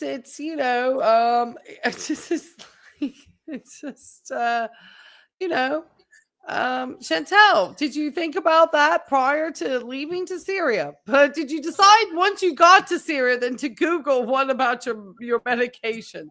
Because one thing that I recommend, if you have been taking any type of major depressive medication, Chantal, you have to titrate. You can't just stop these things. It's not a good plan. Never a good plan with your psychiatric medications. Just to come off the cold. So you better make sure you know exactly how many you got left. You better titrate those things down, girl. God. Maybe that's why she's on the Captogen. Yes. Of the dysentery. Absolutely. For them. Mental health. That's not going to help. Probably. No. Oh my gosh. Chantal, you really have a lot of stuff you need to work on. And I don't think that working on it in Syria is going to be beneficial. But hey, you never know. Oh my God. I tell you, she's going to get some really weird illness because Syria's not got the levels of cleanliness that a place like Kuwait has. You could tell that, Kuwait probably, follows a certain level of cleanliness, not, and I know she already had bowel problems because she did some horrendous things to that hotel in Thailand. Yeah. Just how are you not thinking that's a problem to be losing your bowels at all times? Oh my God, she's got to smell. And that actually, is true and not true.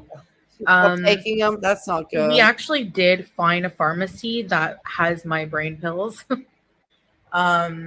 So the exact brand and everything. So I was just so happy that we found a pharmacy that has them, and they were a fraction of the price of what they were. And I don't know how much to believe of this. Well, are they like OTC? I mean, what, do you not have to have a script?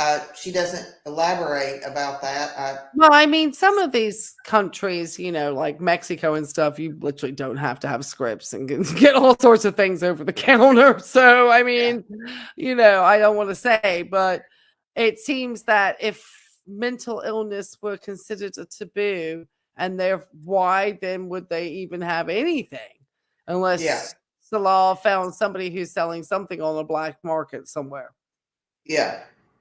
I think it's, me personally, I just think it's that Captagon. I don't Me think too. she found any Cipralex or whatever it was she was taking. Right. I think it's just that amphetamine. Right. I think so too, because I think ever since that and the way she's kind of been appearing, even though it's only 2 days ago that she uploaded this thing, it feels like a lifetime ago. Yeah. I feel that if those were the brain pills she was on something more than a brain pill.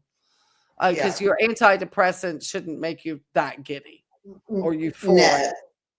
No, or pupils dilated or slurring. Right. Or that would be a problem. And therefore you definitely are not on the right drug. I mean, it's like, no. So that would be, if you're getting that type of sensation, that means your body probably already has enough of that neurotransmitter in your body. So it's probably like you're making it way too increased. And therefore, you are going to have the side effect of the increase of that. Say serotonin, for example, since that's often where we try to work with our drugs in order to correct depressive disorders. But Chantal. First of all, they were most expensive in Canada. For name brand antidepressant, it was like, I think $95. In Kuwait, for the same name brand antidepressant, it was, I think it was like 7 KD or 8 KD. I don't remember what that is. Okay, whatever, Chantal. Trying to legitimize having probably bought Syrian street drugs that are very known. And the reason why Kuwait is not happy with Syria is because of the captagon. I read all about it. And that's why they sanction against Syria a lot and have problems with Syria, is because of stuff like this. Yeah. And they know it's like a hotbed for it out there. Well, I don't know if there's any Canadians in the chat, but I thought that like a lot of most of the pharmacy scripts were like free or very low cost. I don't know. I thought that was, maybe it's just certain ones. Which one's that? Like I think now in Canada, like isn't insulin like almost free or free? I'm sure. So why is she saying that this medication was $100 in Canada? Is it covered under their universal Maybe health? She's not getting access because she owes taxes or hasn't been in the country enough. Because I think there's something about having a time, like your residency time too. Like if you're out of the country. So maybe from what I understood, she lost her health care, but I've also heard it was like real easy to get it back. I don't know if she stays back long enough to get it back. Yeah. She's only back for like a week. I don't think she really even tried to get signed back up on it or whatever. No, she probably just got it through a pharmacy, I guess. I don't even know. Yeah. Who knows? Because she won't tell a truthful story. So who knows with her?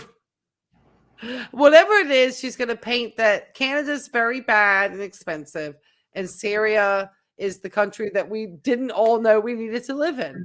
Yeah. And we're missing out. It has the best shawarma. We all need to go and eat the shawarma in Syria. Well, I hear the portable water is great. Yeah. Or the gasoline. The gasoline. It's very cheap. This times that by 4. It was about $30 or so. And then here it's 2 KD. So that's like $8. Okay. Something like that. It's really affordable. So that's a plus as well. So is she trying to tell? Is this her street drugs? Is she telling us how much she pays for her street drugs? Chantal, you've been. I think you need to question what was in the packet, because it certainly sent you on some sort of, just looking terrible, girl. Yeah. Here you sound cognizant, at least somewhat. The videos you have released recently, totally different level of cognition. Mm-hmm. She's really looked out of it, wouldn't you say, lately? Yeah. She's on something. Yeah. And it's not her brain. It's not those kind. It's not a antidepressant that she's on. I generally not seen antidepressants work in that way. No.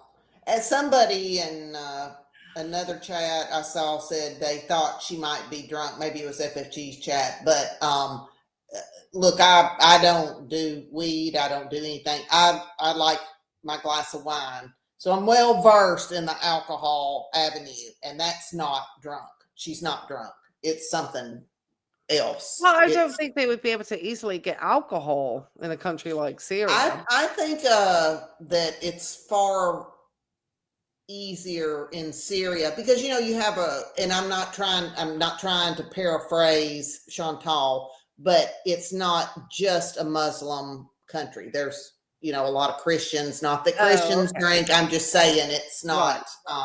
Right. I think even as strict as Kuwait, I think it's well, yeah, but they're definitely strict on their alcohol, because Muslims on the whole don't really drink alcohol. I mean, it's not really a part of their, I'm sure that I know there's ones that do, obviously, but for the most part, it's not religiously acceptable in their religion. It's kind of like the Mormons.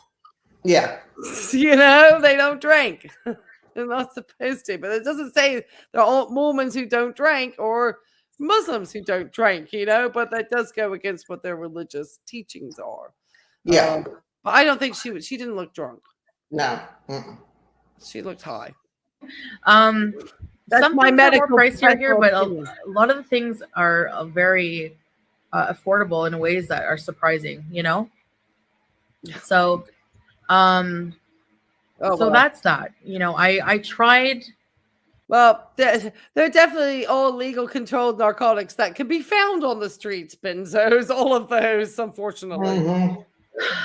But coming off of them again, the one they have out there, and a lot of people. I know I shouldn't just never do that. Just come off of. He just drink alcohol in Kuwait. Well, they must have snuck that stuff in there because they're not supposed to. They must have been having some moonshine out there because they're not supposed to drink without medical supervision and without tapering off. Naughty Muslim. I thought I was in a place where I wouldn't have access, and it might not be possible to always, to travel to a place nearby where they have some. Who knows what the circumstances? What if it happens sometime where you don't have access to that them? makes sense. So I was trying. That's true. They sometimes have it to hotels that cater to people. I had that when I had a dry hotel or dry county in Texas that I had to stay at in Dallas. There's a dry county in Texas? In Dallas, yeah. Lord. Oh. Yeah, it was like we were staying. I had this sales conference thing. We were in this hotel, and it was in a dry county. But the hotel bar, so like we couldn't go out and get you couldn't go to 7-Eleven and get a beer. So you could get it at the hotel, but it was expensive. So I actually had someone who lived in that area in Dallas, but not in a dry county, actually bring me some beer so I could have them just in my little hotel fridge. Because at the end of the day, I just wanted to have a beer, after my run. Yeah. A beer. Yeah, nothing big. Like a beer, like a Mick Light. It was something like dumb. I just wanted, the sales conference all day was hot. I would go running afterwards, and then I wanted to have a beer. I don't want to pay $5 at the bar. Yeah. Yeah, it was incredible. Yeah. To prepare for that, and I thought, you know what? I'm happy. I'm happy right now. Maybe I can do it. But that has nothing to do with being happy or not. It's actual a function in your brain that it regulates. So That was rough. I made it a week, and then by the 8th day, I was feeling manic. Yeah. So I just went back on them, and County. yeah, In Dallas. I'm feeling a lot better. And I guess that's about it. I know some people are skeptical, like it doesn't work that fast. Actually, I don't know if it's placebo effect, but it does for me. Now, when you first initially start an antidepressant, it can take weeks to fully,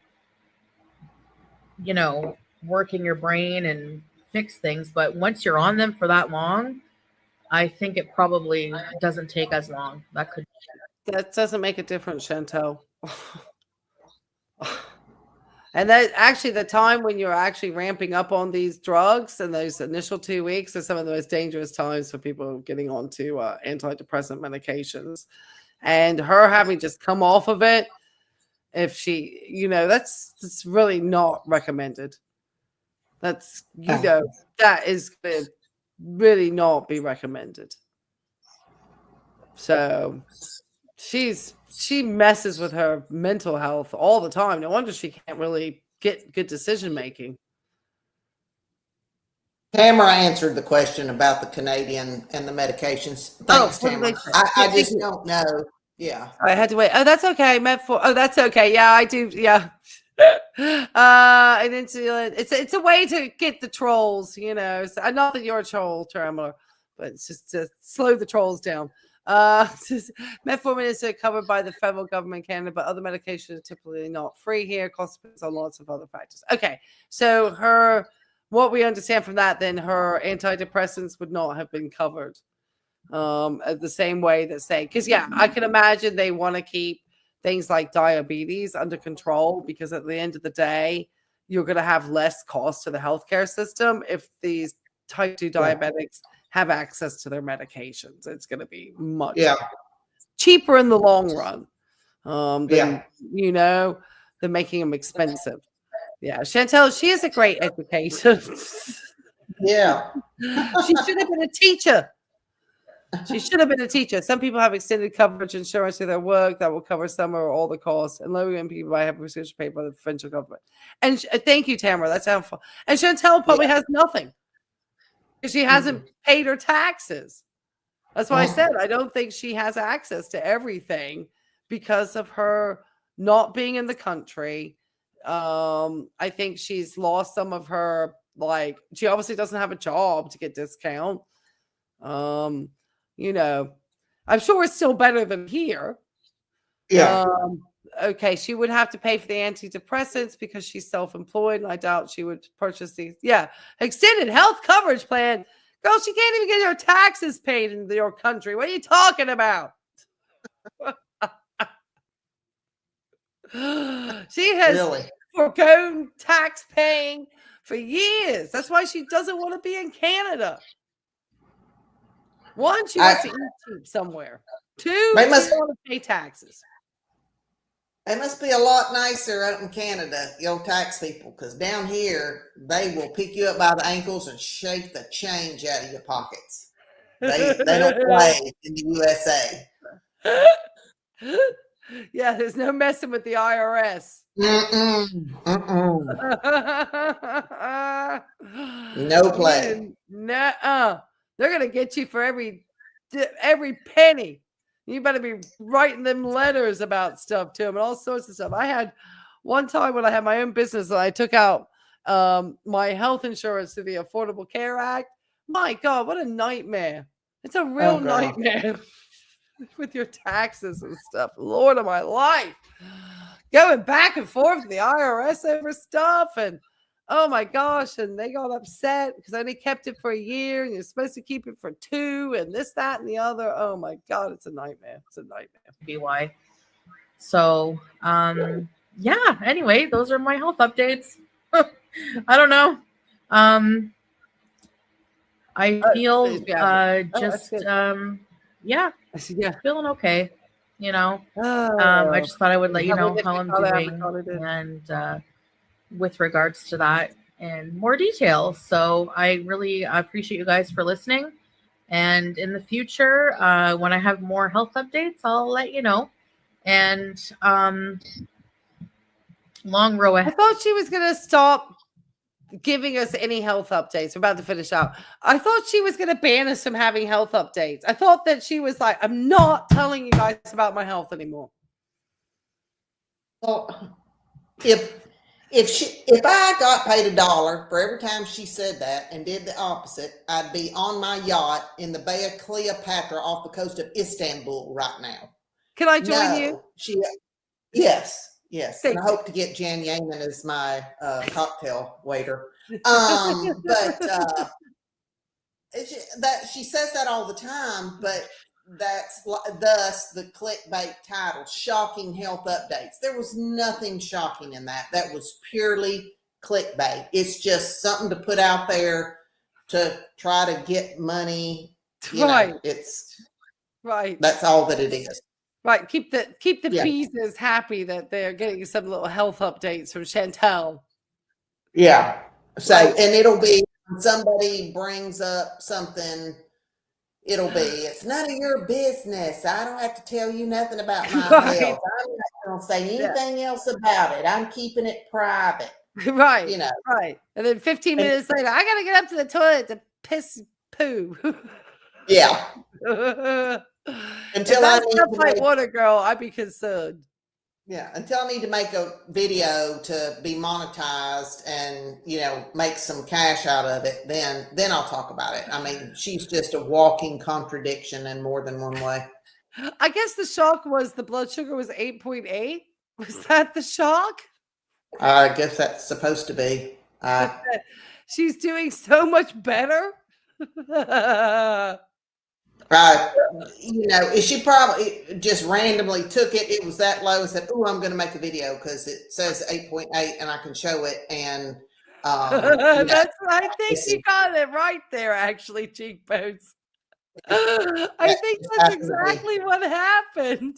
Yeah, I better pump one out right now. I got this 8.8, so I can say, look how normal I am. I think that's exactly what happened. Ridiculous. Her blood sugar, she could not believe it was 8.8. No calibration on this machine. Who the heck knows how she takes her sugars? What happened? Whether she had just taken her metformin, an hour before that and then took her blood sugar, because that's going to make a difference. Yeah. She could do shit like that, pardon my French, and get an 8.8 and then think, oh, let me get out a 16-minute video talking about just nothing. Yeah. What can I fluff up with this and stretch it out where I can put an ad every 8 minutes? A couple of mid-rolls in there. Yeah. On a 16, she got a couple of mid-roll ads in there. That's all that was about. And hey, I'm all about, you get your bag and all that. But I mean, to put if she just put health updates, right? Okay, but to put shocking health updates, yes, I just can't stand a clickbait, man. I know, because everyone's gonna be like, shocking would be if she actually told the truth. That would be shocking. Yeah, Queen of padding. You got that right, Catherine. Shocking would be like she actually gave her real weight. Or if she stood up and let us look at the dress. Yes. If that dress she could button comfortably all the way to the bottom, she'd have stood up and twirled around. Well, yes, Tamara. An 8.8 is only about a third of the 24. So that's a win. It's a win for her pancreas and the kidneys. That,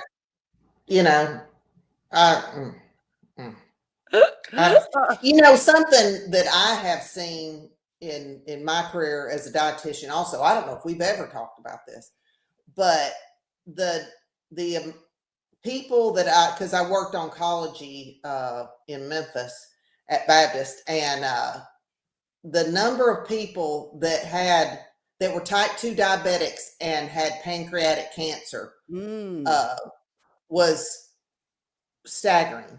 I mean, if you took it as a percentage, almost all of them had type 2. My father-in-law was type 2 diabetic, diagnosed with pancreatic cancer, and I think it was 3 weeks later he passed. Wow.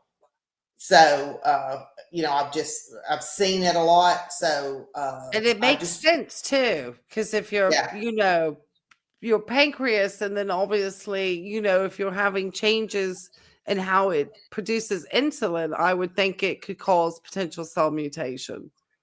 Yeah.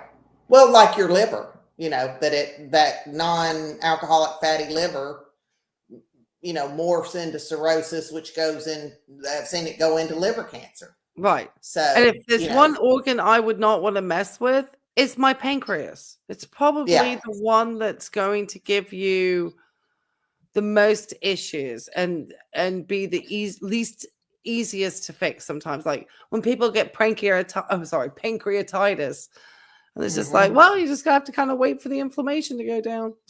Yeah. It's like, I've seen some things with that pancreas. And I've seen, sadly, with people who've been diagnosed and they don't live often very long. I mean, dead within 2 to 3 weeks. Yeah. I mean, one day they're talking to you, the next thing you've heard, they've passed. You know, you're like, wow, that was quick. Yeah, it was very quick for my father-in-law. Yeah. It was, he's working, no problem, ex-military, I mean, very active, all that kind of thing. And it was just like, boom, bam. Yeah. Right. I mean, her pancreas has got to be just waving a white flag, like, God, get that, please. I mean, just, and then she's going to be messing around with all these. Oh, I got a super territory Tim super fan in the house. We'll get back to Tim. Don't you worry. Not tonight, though. We'll get back to Tim. Tim's just crushing it on the carnivore diet at the moment after going to, 72-hour fasting. And he went through all of it. I'm telling you, you've got to watch him as a registered dietitian. He drives you nuts. He does. He does. I get so mad. I was like, I can't handle this. I just can't. He does. I just have this issue with men that talk down to, especially women. Oh, yeah. I have a real problem with it. So and that's my impression of him. Oh, yeah. Oh, and recently he talked about again that he wanted to go to different beaches, and he's like, and maybe up the East Coast, and he's like, and maybe to Virginia. I'm like, you just need to get out of my state. He's never been to Virginia, and the only reason why he mentions it is because he knows I'm in Virginia. Well, come on to Tennessee. I got some things to show you around my part of the country. Yeah, we're just as friendly in Virginia too. Yeah, show you that Southern hospitality. Yeah, Virginia doesn't have concealed weapons licenses or anything. We don't either. I wouldn't mess. Virginia is not a place I would come and mess in. I personally would not mess around with Virginia. But I wouldn't mess with Virginia. Southern states, I wouldn't mess around. Yeah, any southern state, just not probably a wise plan to go to somebody else's southern state and mess around. Not a good plan. Rethink those vacations. Yeah. Well, I have had so much fun with you tonight, Cheekbones. I have too. It's been a blast. And we always have a good time. I funny. I just, I just, all of them, Pat, Abriana, Mad Bernard, Tamara, thank you for the info. Catherine, I mean, y'all are just funny, and it's a good time.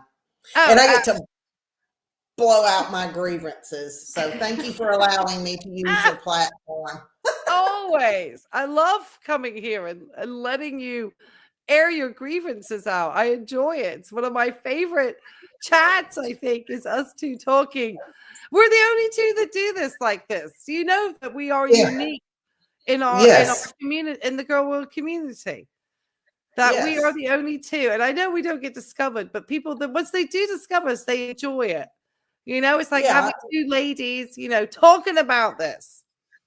Well, and if you learn one thing, or if it makes you inquisitive about something that you know, like, I'm going to go and research that and find out some answers on, you know, that's great, because that's what it's all about.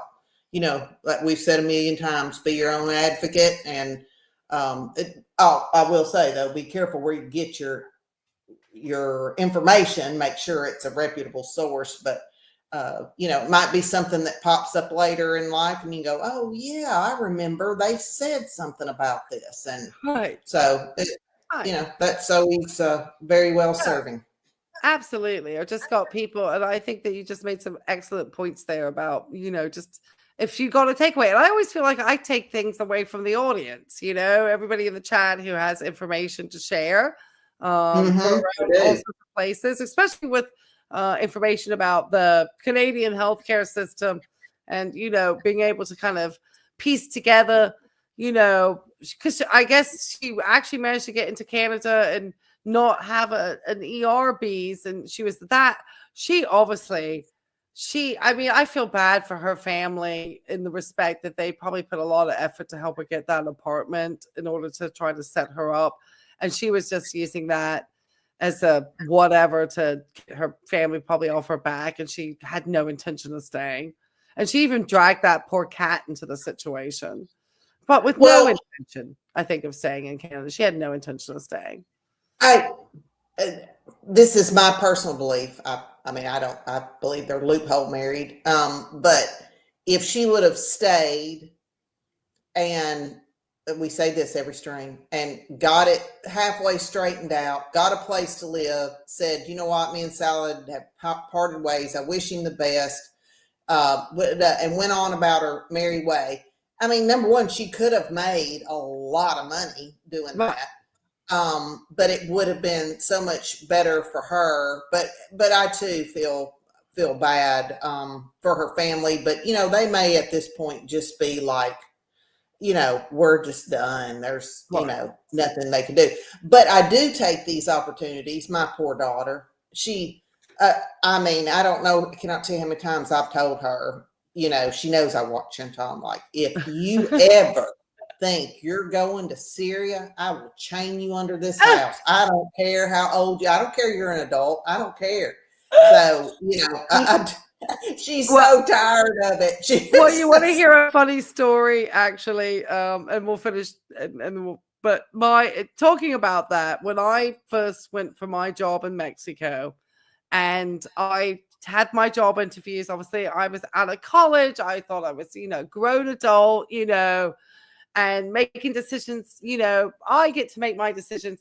While my parents were out of the house, I suddenly get the phone call comes into the home. I answer the phone, and it's just a very nice lady on the other end. Said, oh, I just wanted to give Mr. Blair a message. I'm like, Mr. Blair? I say, okay. And my dad, you know, whatever. And then she was like, well, I just want to let him know that I have found some teachers who used to work at the school that his daughter is planning to go and work in Mexico.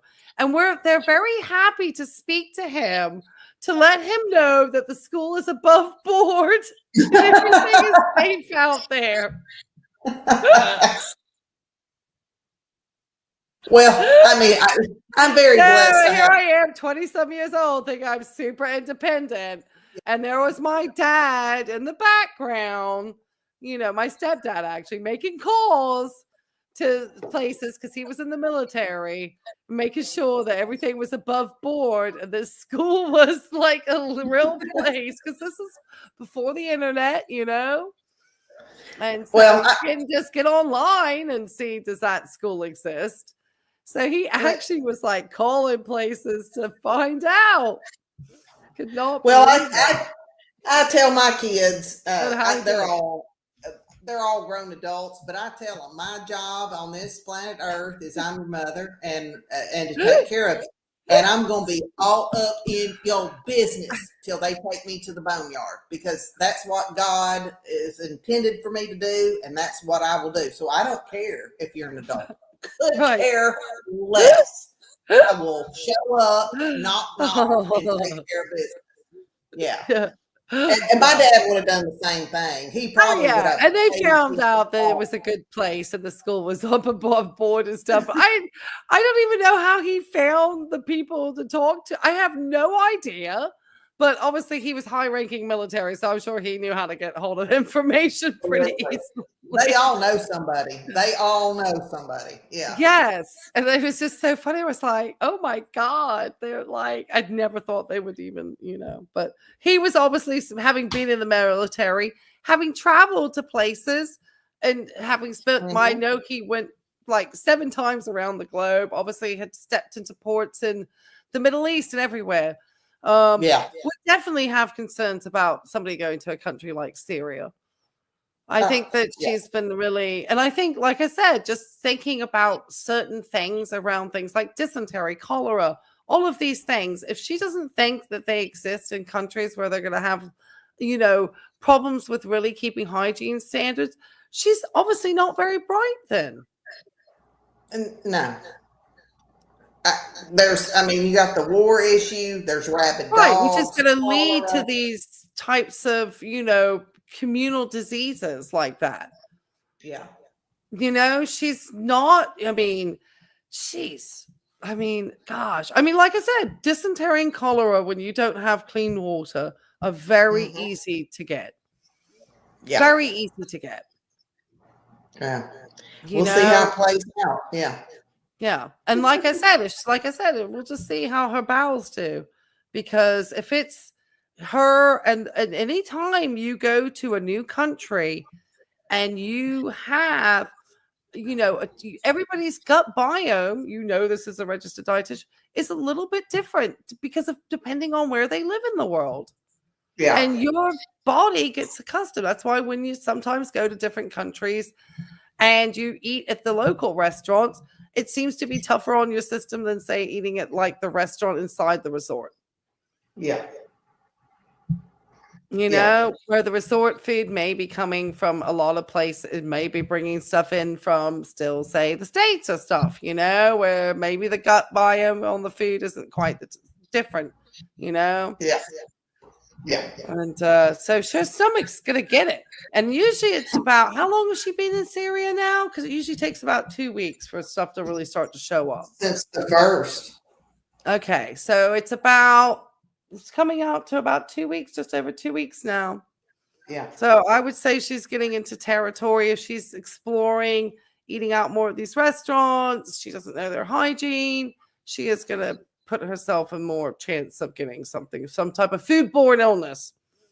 Yeah, absolutely. Yeah. God, and then no, then that's real bad. Anyway, that might be the weight loss she asked for. Yeah. Yes, absolutely. That would be that would be it. Chantal, you just need a good case of dysentery. And like I said, I can send you some of those tapeworms that my poor puppy got.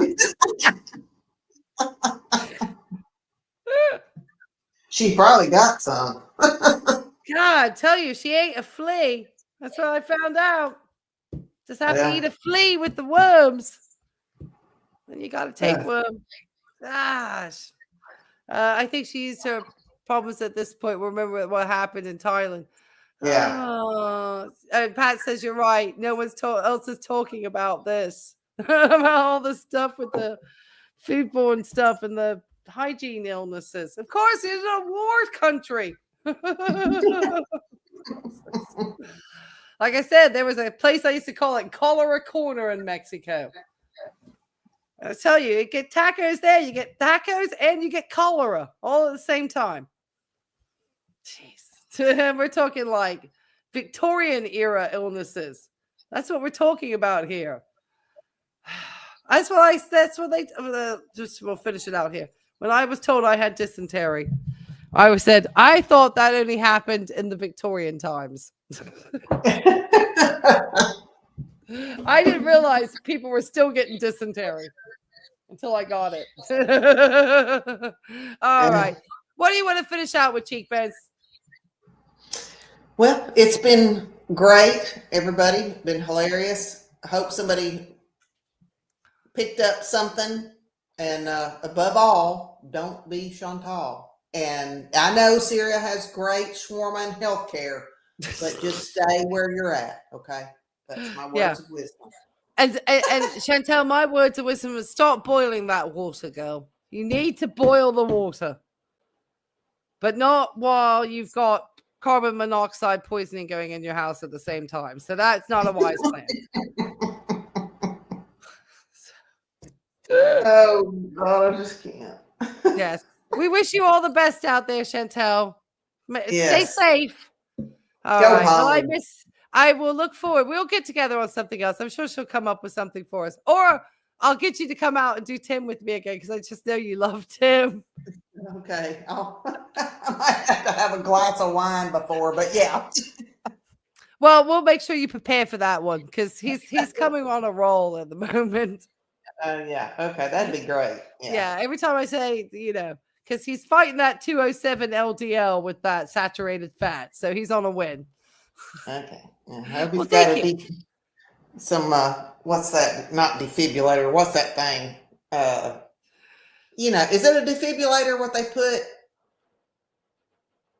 You mean if we were going to put a pacemaker in him? No, what is it? Oh, God, I can't even think of what they're called. It's been a long day. Like when somebody's having a heart attack and you break it off. Oh, the like wall, an AED? Like an yes, AED?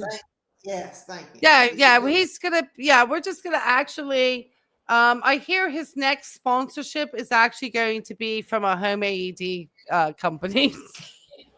No. So he's gonna be showing everyone how to get the paddles out, along with how to improperly put a blood pressure cuff on, because that's what he does. And he's gonna drink some coffee before he takes his blood pressure. Oh my God. Excuse me. Sorry. Didn't mean to. Oh, Lord have mercy. Yeah. Jesus, take the wheel. Oh my gosh. All right. Well, I'm going to finish out. I've got like torrential rain coming down here now. So I'm going to call it quits because my dogs are going to start freaking out soon. Well, it's been great. I appreciate you. Oh, it's been a blast. Thank you for having a fun Friday and making my Friday night so much more fun, Cheekbones. Yes, it was great. I loved it. And thank your family for letting me steal you away from them for a little bit this evening, because I know you have fun with your family, but we have fun with you too. So we want to steal you sometimes. Tim gives you a headache. Then more than the other girls combined. Well, he's the biggest girl out there. What are you talking about, Pat? He trolls me personally, So Tim knows who I am. All right, guys. We can catch you on the next one. Be safe, be clean, wash your hands.